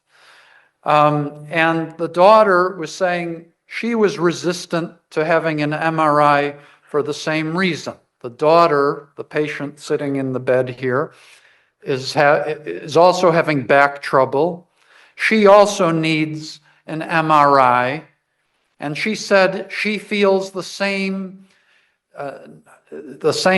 anxiety as her mother did. Now, why is that? I'll take you to the next picture. The mother, she said, was taken to the MRI room, to the scanner, was being wheeled to the MRI scanner, which is on the right, and she said, oh no, they're putting me in the ovens. They are going to put me in the ovens, in the crematoria, like she saw at Auschwitz. And you can see a crematorium on the left. And there on her gurney, right in front of the machine, she had a severe panic attack and could not go forward with the scan.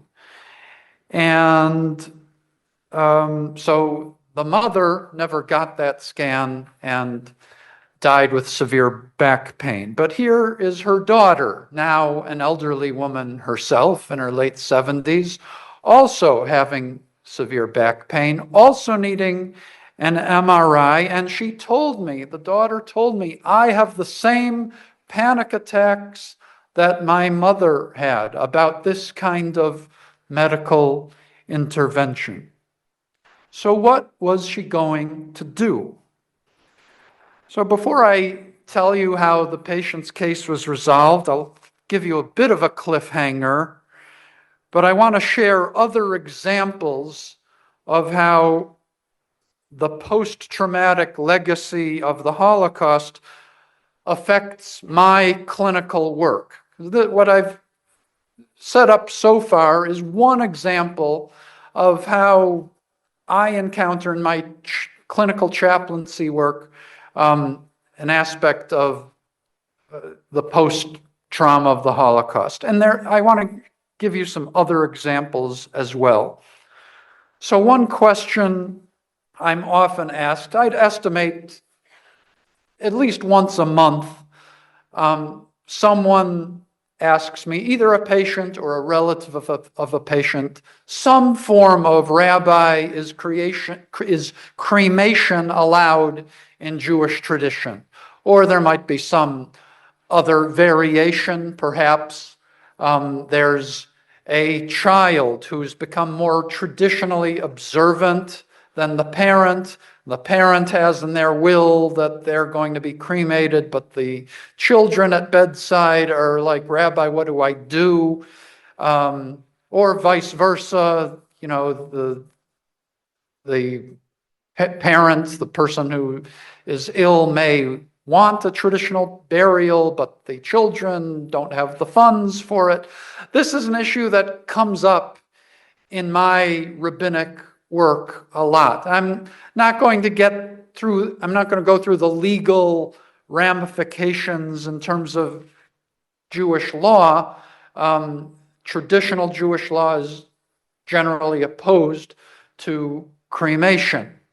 But what I want to focus on is not on how this is played out in Jewish legal texts, but I want to get to the emotional baggage of cremation within the Jewish community. So what you have on the screen are three quotations representing the three major denominations of Judaism. So at the top, on the website of ACPE, which is an Orthodox outreach organization, in FAQs about Jewish burial customs, there's this quotation in big bold letters: after the Holocaust, it is imponderable that a Jew could agree to be cremated.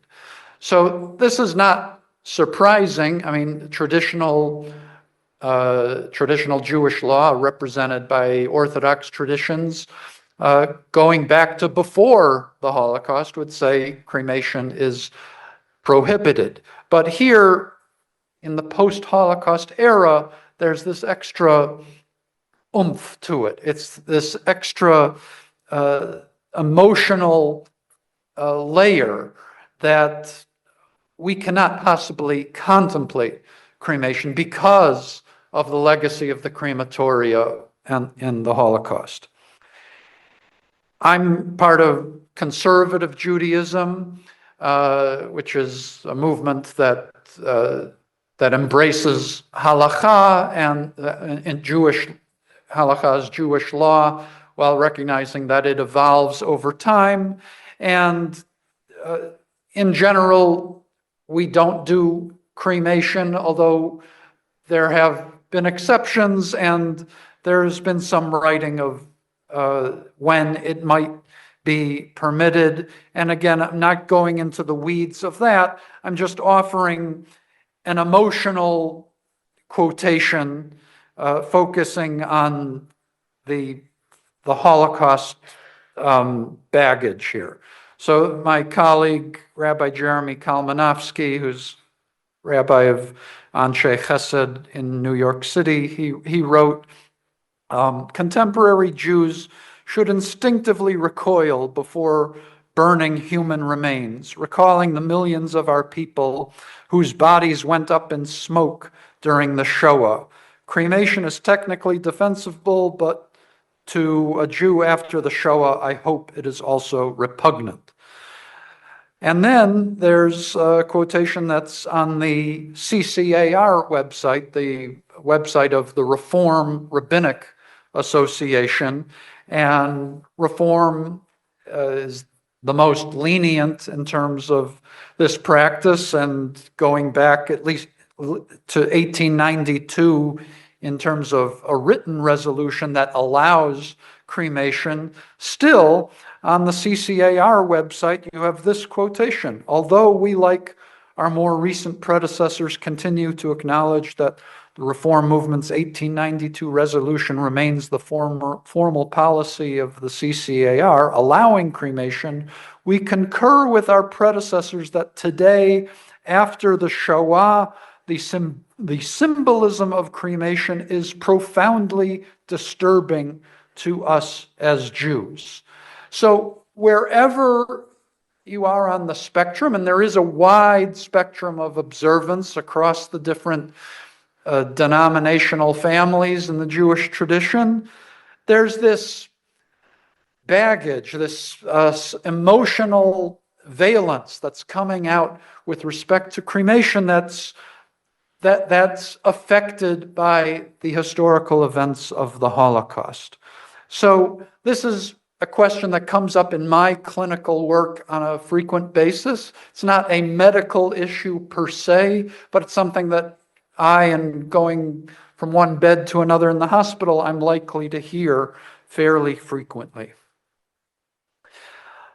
Another issue is something we dealt with at our symposium last year when we had a conference on end-of-life issues and Jewish tradition. And our speaker, Dr. Barry Kinsbrunner, talked about Jewish law and medical ethics and how to navigate end-of-life issues. And one area of some controversy in contemporary Jewish legal thinking is the issue of artificial nutrition and hydration. I'm not going into the weeds, but there's a debate that we learned last year, and there's a recording from last year, so if you want to learn more about it.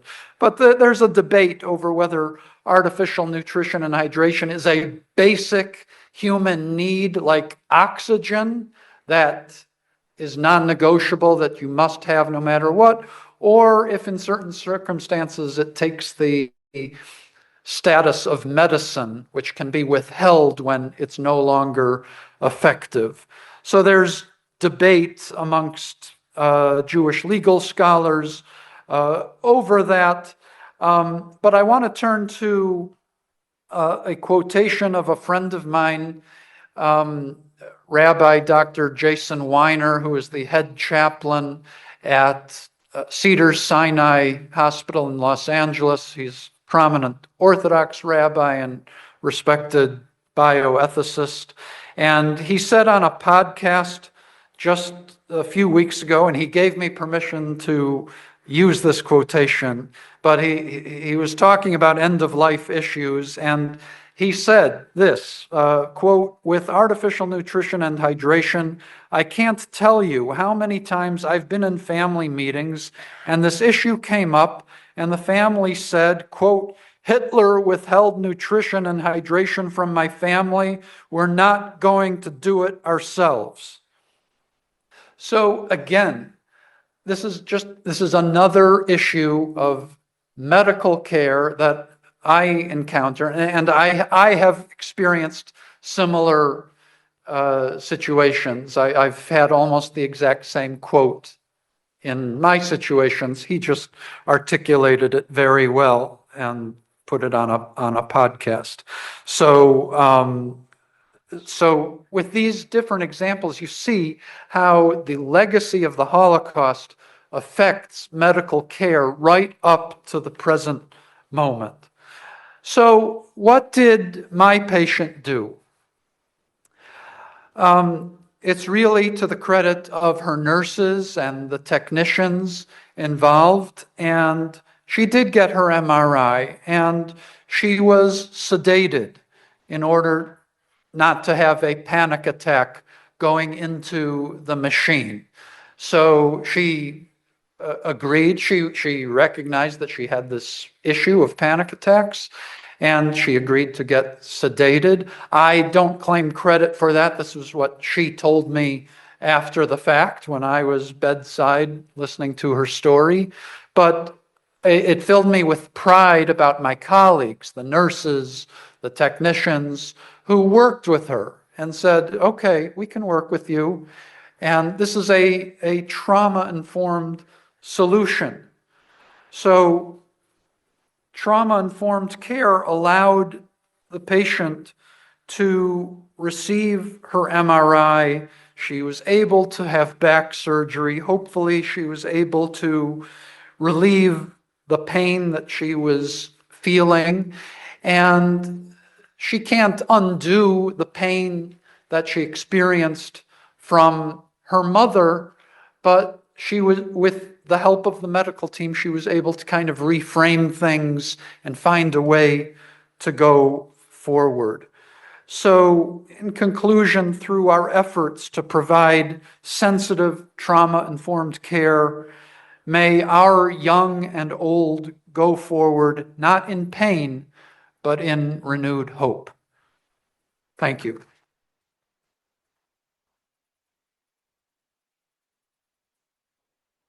Thank you, Rabbi Bernstein. And we want to thank all of our speakers for offering such incredible, insightful, full of experience moments with us today. Give them all a hand. Thank you, thank you, thank you. I've learned a lot myself today.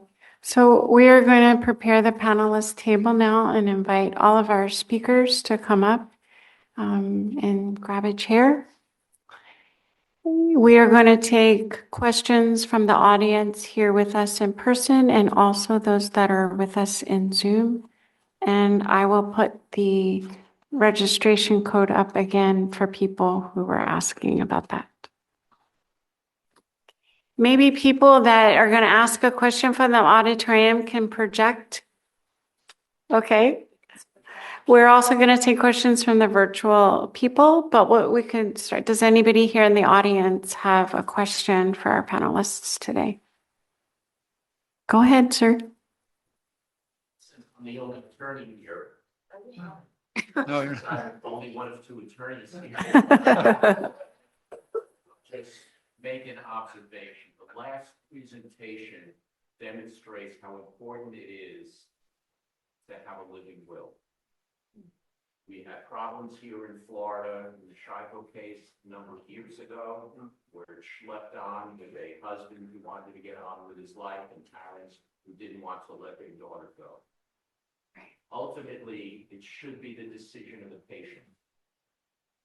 And that is why the living will is so important. When I meet with clients, if they are religiously affiliated, I speak to them about the halakhic living will, which has certain different aspects. And also, if they're going to designate a rabbi to make religious decisions, I always say, well, do you know what his position is as far as determination of death? Is it brainstem? Is it feather test? And these are questions that people never think of. So it's very important because once a patient gets in the hospital, one of the first check-ins is, do you have a living will? Do you have a healthcare surrogate? Yeah.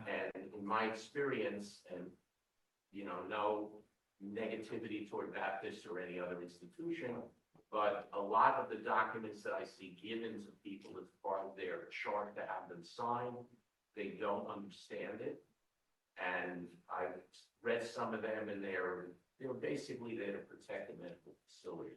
Yeah. But ultimately, it's to protect the patient's choice. Sir, do you have a question? So I'd just like to commend you. Okay, thank you. Thank you. I'll jump in. So thank you, and I'll just ask if we want to prioritize questions that people have. But I will note that last year's symposium on Jewish end-of-life care, the issue of living wills was an important aspect of that, was addressed, and that to give a plug for NAJC's NeshamaCast, which is the podcast that I produce for the Neshama Association of Jewish Chaplains. You can find last year's symposium in that archive, and that was covered right in this room last year. Okay. Go ahead, Father Cosmos. My question is for Dr. Gershman, maybe Grace. I don't know, given how trauma is passed down from generation onto generation, does it have any role when it comes to high-tech medical experimentation, like IVF, like stem cell research and all of that? Are these factored into that? You're the doctor.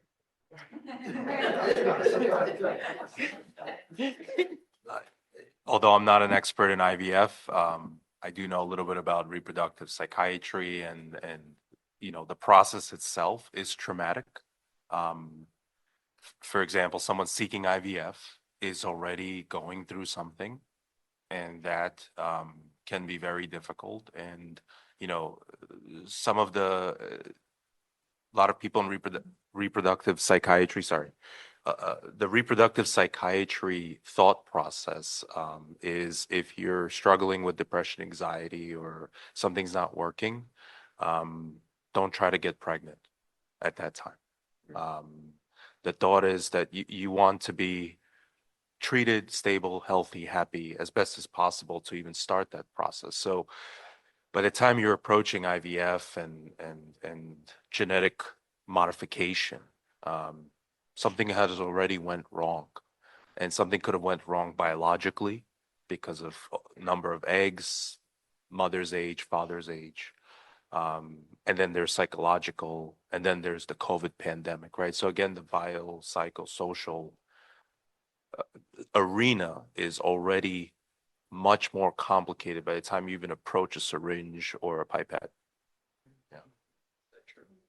I think I'll add there that sometimes what happens is that you have women that are going through some of these treatments, and at the time that they're going through is when a trauma response is triggered.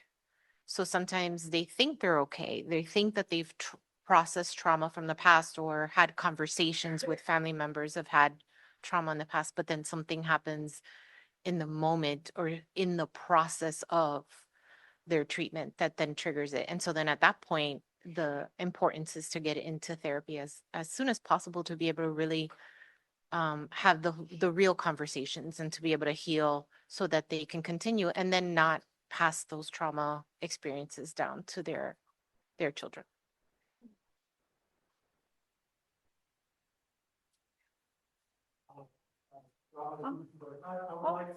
Hold on one second. Our virtual attendees are saying they're having a hard time hearing the question, so we're going to bring a microphone to you. My apologies.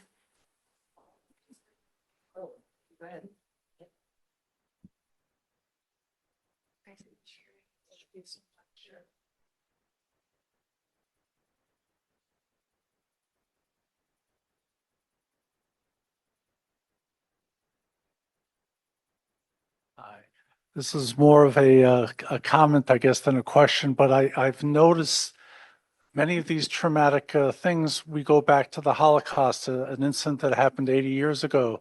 I think people are being traumatized in the current times with the anti-Semitism in college campuses, Bondi, all these things, that people are reacting in current times by arming themselves, thinking about going back to live in Israel, and that people are being traumatized in this day and age right now, and that we have to be aware of that. My name is April, and we're talking about this in that kind of Jewish context, but being here made me really look back into my family history as we were talking, and I got these flashes of ahas. This is why my grandmother said this. This is why my father said this. This is why I couldn't go there. This is how to be productive in a white culture.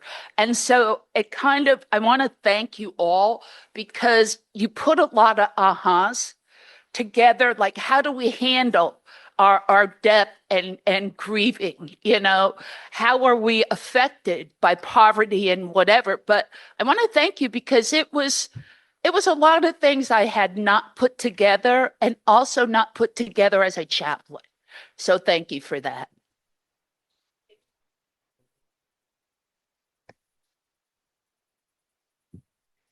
And I say amen to that, April.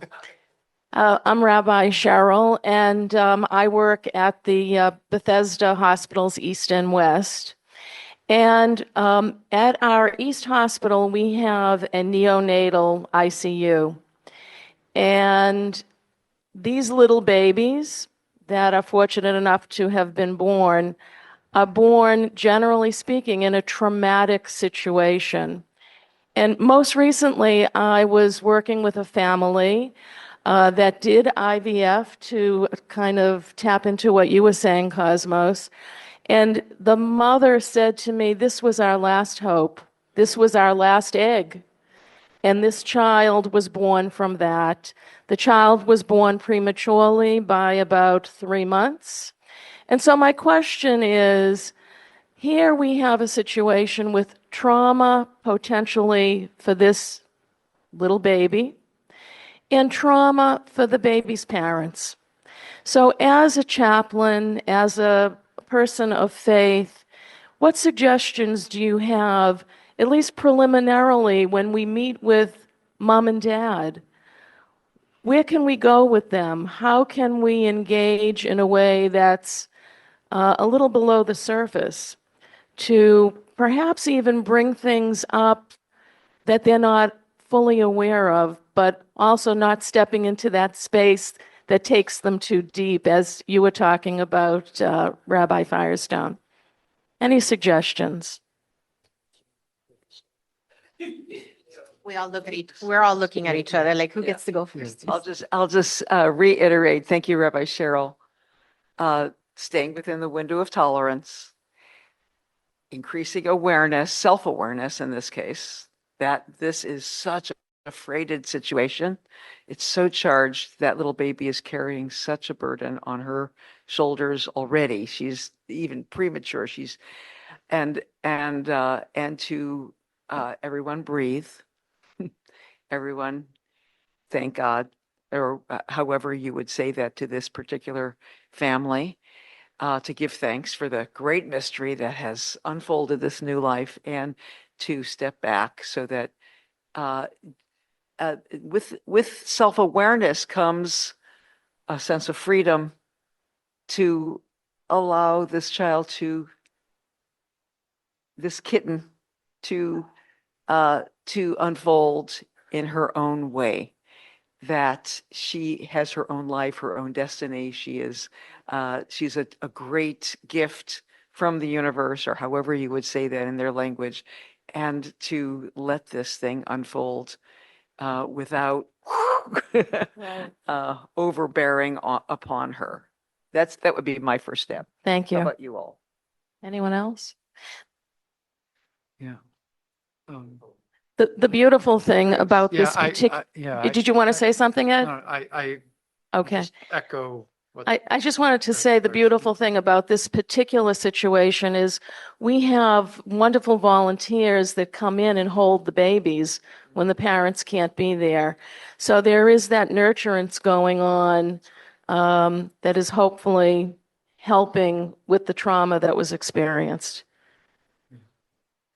Thank you. Hi, I'm Terry. I'm a nurse practitioner in psych and family, and I just wanted to add to something that might help. Hi, I'm Terry. I'm a nurse practitioner. I am psych certified and family, and I just wanted to add to something that might help when you're out and about, not just in family or just sitting with your friends. When people are going through stressors, like you had said, there are the 3 H's that it's really simple to remember, and that's first of all, opening the space for them to feel and then acknowledge it and say, do you need a hug? Do you need to be held? That's the first H. The second, do you just need me to hear you? Do you just need me to listen?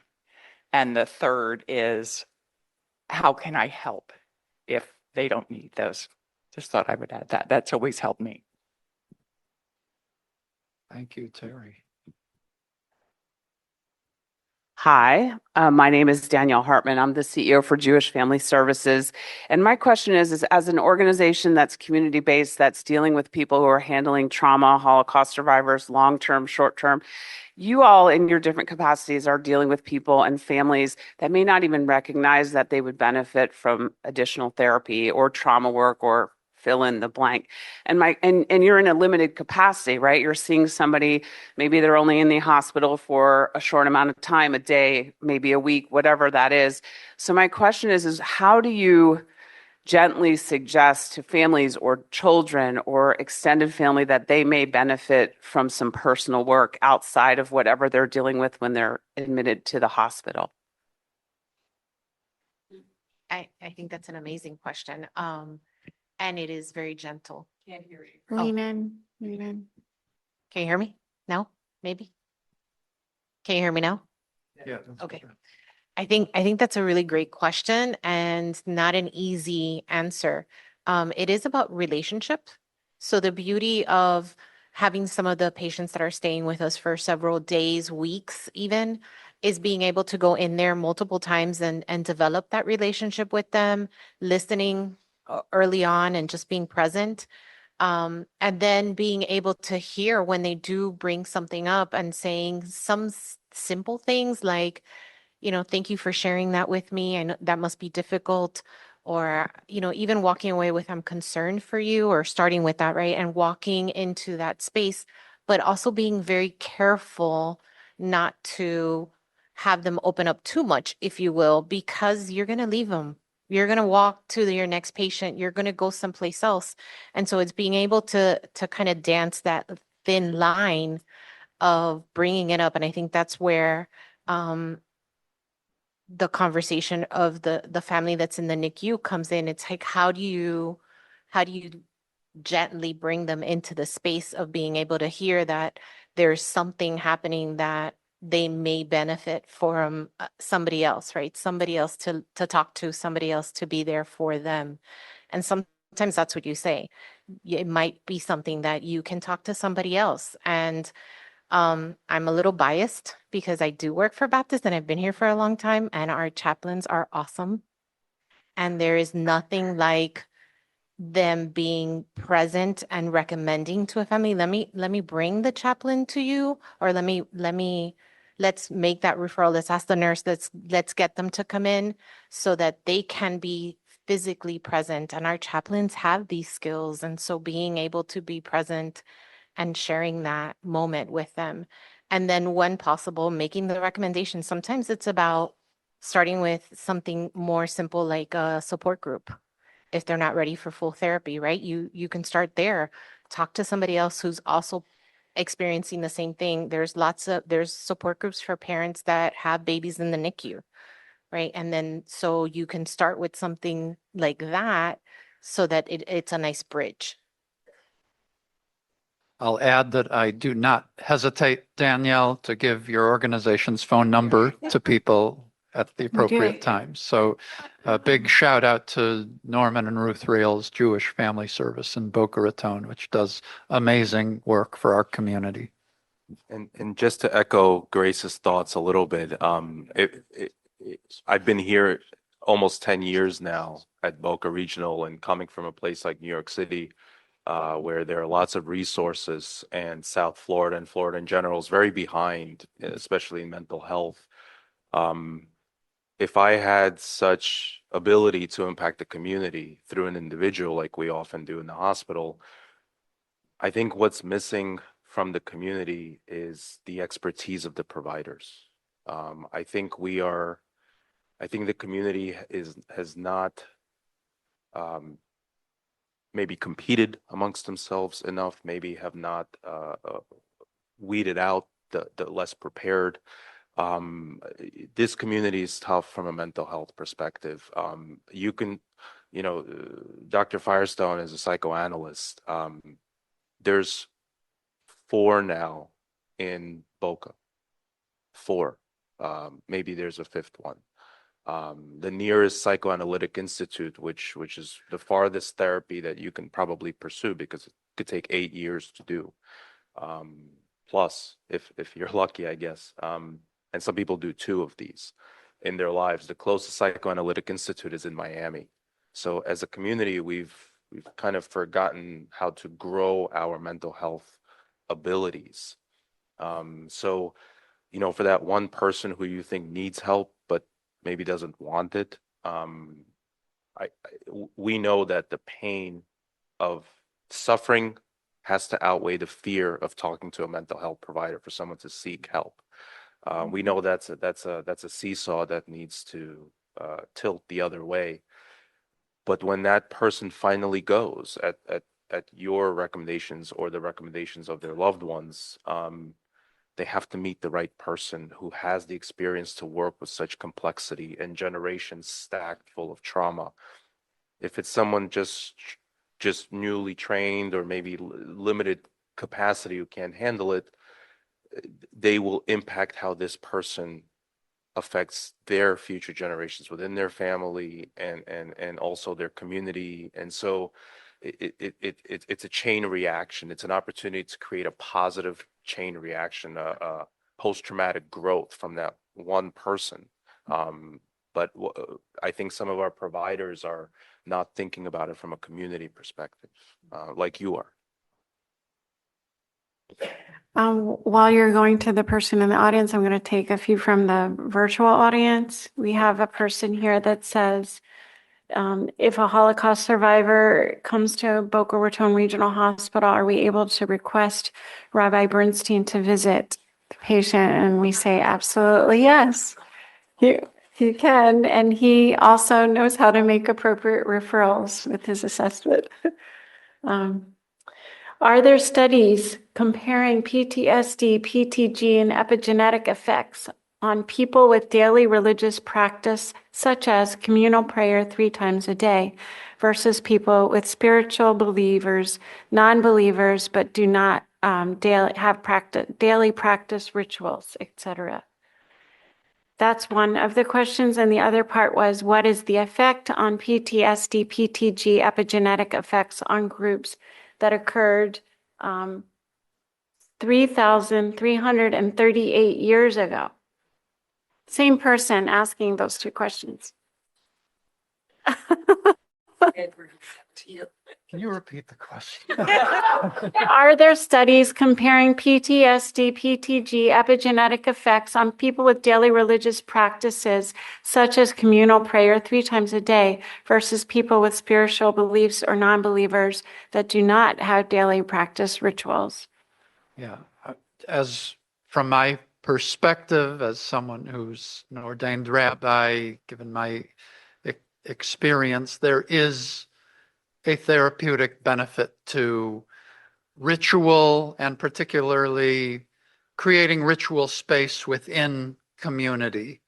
I think a lot of the stress that we're experiencing now as a society in general is because so many of us are in our own little silos on our screens and feeling, we may have 4,000 Facebook friends, but we don't feel authentically connected to anyone in particular.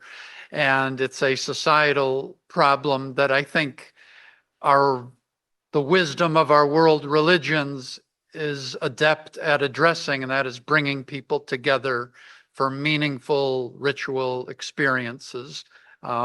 Speaking from my own Jewish perspective, the concept of a minyan praying together with at least 10 people coming together for life cycle events.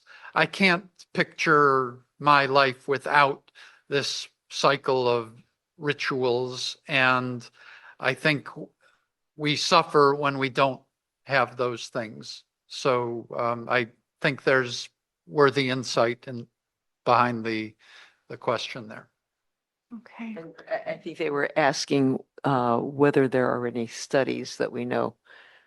I'm sure there are. I don't have There them off the must be, top. but we don't know what they are. I'll add that there are a lot of studies out there on prayer and its effect on people's mental health, as well as your overall physical health and how that impacts healing. So there are studies out there. I don't know them by heart, I'm sorry, but they are out there. Mhm.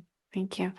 Okay, we'll take one more question from the audience here. I saw someone's hand, and then we'll wrap up. Hi, my name is Rabbi Marcy Block, and I work for Trustbridge Hospice, or Empath Trustbridge, as we call it now. And I just wanted to just really actually say thank you to the panel and just lift up. And I think you all just touched sort of what I was thinking about and feeling. But I just really wanted to say that Rabbi Firestone, as you were talking, I did feel like you were kind of taking all of us back throughout, and even the meditation that you had us do to just kind of reflect about where we've come from and who we are because of that. And then I had my own moment, which I just want to share briefly for like 30 seconds, but it made me think about just where you just got to. But I want to share it if that's okay. So, several years ago, I was a rabbi in Coral Springs working at Beth Or, which was impacted by the Parkland shooting. We had a young man who got shot in our congregation. All the main teachers of the classrooms were our congregants. It was a very difficult time. And I didn't have an opportunity because I was so busy pastoring to our members that I didn't have an opportunity for myself for 6 months until I went to a silent retreat, prayer, thank you, and cried for like a few days. And I was just thinking about the idea of if I didn't have that moment to cry, and how many of us in this room don't have moments to cry or pray, or whether it was the Parkland shooting, or whether it was whatever, you name it, an incident in your life for all of us, or whether it is the anti-Semitism that we are experiencing in the world, or whatever you fill in the blank, how much all of us are holding and figuring out as communities how to do self-care better, how to figure out prayer, exercise, whatever it is, how to do it more, or to help people know they have to do it. Because sometimes we have to, whether you're a leader or whatever it might be, you have to hold it in. And you don't necessarily have an opportunity to do therapy or whatever you might need to do. And I just think about all the people who went through the Parkland shooting, who had no opportunity at all to go to a silent retreat and cry. I think, and right, we're all walking, we're all here. So many of us are experienced that in some way, but I'm just thinking about all of the things that impact us, that we don't have an opportunity for whatever reason to stop and pray or cry or exercise or whatever, and how important it is and how much that needs to be lifted up in our society. Thank you. Rabbi And Block. one more question from the virtual people, because this person was trying really hard. So he says, for those of us who are considering sharing parts of our own childhood trauma with our families, how can we discern the right timing, especially when relatives span very different ages and emotional capacities? What signs should we look for that indicate a family member may be ready to hear our story? And how do we balance our own need for healing with the risk of overwhelming somebody who is either older or younger? Good question. So, anybody? Wow. You started us off, won't you? And Oh, it's a very good question. Thank you. It's a provocative question to end our symposium. When is that moment? When is the ripeness of time? And I do believe that families give signals for readiness. There is a little opening, there's a door, there's a crack in the window. There is some signal that okay, we can hear this now. And again, we're talking about that window of tolerance. But I'd love to hear from my colleagues. What do you hear in that question? Yeah. I think so. There's a couple things in that question. I think one is the person wants to share, so their level of readiness has to be, I would say, addressed. I would say start with therapy and sit with the therapist so that you can talk about what you want to share, how you want to share it, and when you want to share it. And then talk about how you're experiencing your relationships with the family around you to see whether or not they're ready. And then there's questions that you can work with your therapist about, like how to address it, how to add those little kind of probing questions out there with the family members to see if they're ready or not ready. But it's a process. And I think anybody that has experienced any kind of trauma in their life, whether it's historical from somebody else that they have heard stories or their own personal trauma, talking and telling your story is hard. And it's a process, and it's a process that can be a slow process. And you have to honor that, and you have to honor your own healing and honor your family's ability to hear it. I think we go back to the cake, right? Like everybody in your family is an ingredient, and your story will impact. It's your story, it's your healing, but it does impact everybody else. And so it's a process, and it's a slow one, and one that I would say take your time and really unpack your own feelings and emotions before sharing any piece of it before you're ready. Powerful question, and what came to mind in terms of how to convey a traumatic story to someone you're not sure about their developmental abilities and whatever. A quotation or paraphrase of Viktor Frankl: if you know your why, you can answer any how. And the reason why that quotation is prominent in my mind is that it's been quoted frequently by Rachel Goldberg Polin, who's been, she's a prophet and a teacher par excellence, and has invited the world to grieve with her over what happened to her son, Hirsch Goldberg Polin, in Gaza. And she tells the story that as other hostages came out in the last year or so, that they told the story that when Hirsch was alive in the tunnels of Gaza, he would tell the other people taken captive, Viktor Frankl said, if you know your why, you can manage any how. So with that in mind, and with Grace's wise advice in terms of going to therapy and whatever, I think if you have the frame of mind to share your story with someone, I think there are tools out there to help you figure it out. Thank you. And with that, we are going to end our symposium today. We want to thank everybody for attending and participating with us and asking engaging questions. Again, we want to thank all of our speakers for all of their experience, knowledge, and time today. And we have a small token of appreciation for all of our speakers. NeshamaCast is a production of Neshama, Association of Jewish Chaplains. Thank you to Boca Raton Regional Hospital and Baptist Health South Florida for sharing this program with NeshamaCast and NAJC. Please check the show notes for information about the speakers at the symposium. please consider making a contribution to NAJC to support NeshamaCast and all of the vital work that NAJC does to promote Jewish spiritual care. We also welcome sponsorship from institutions where NAJC chaplains work.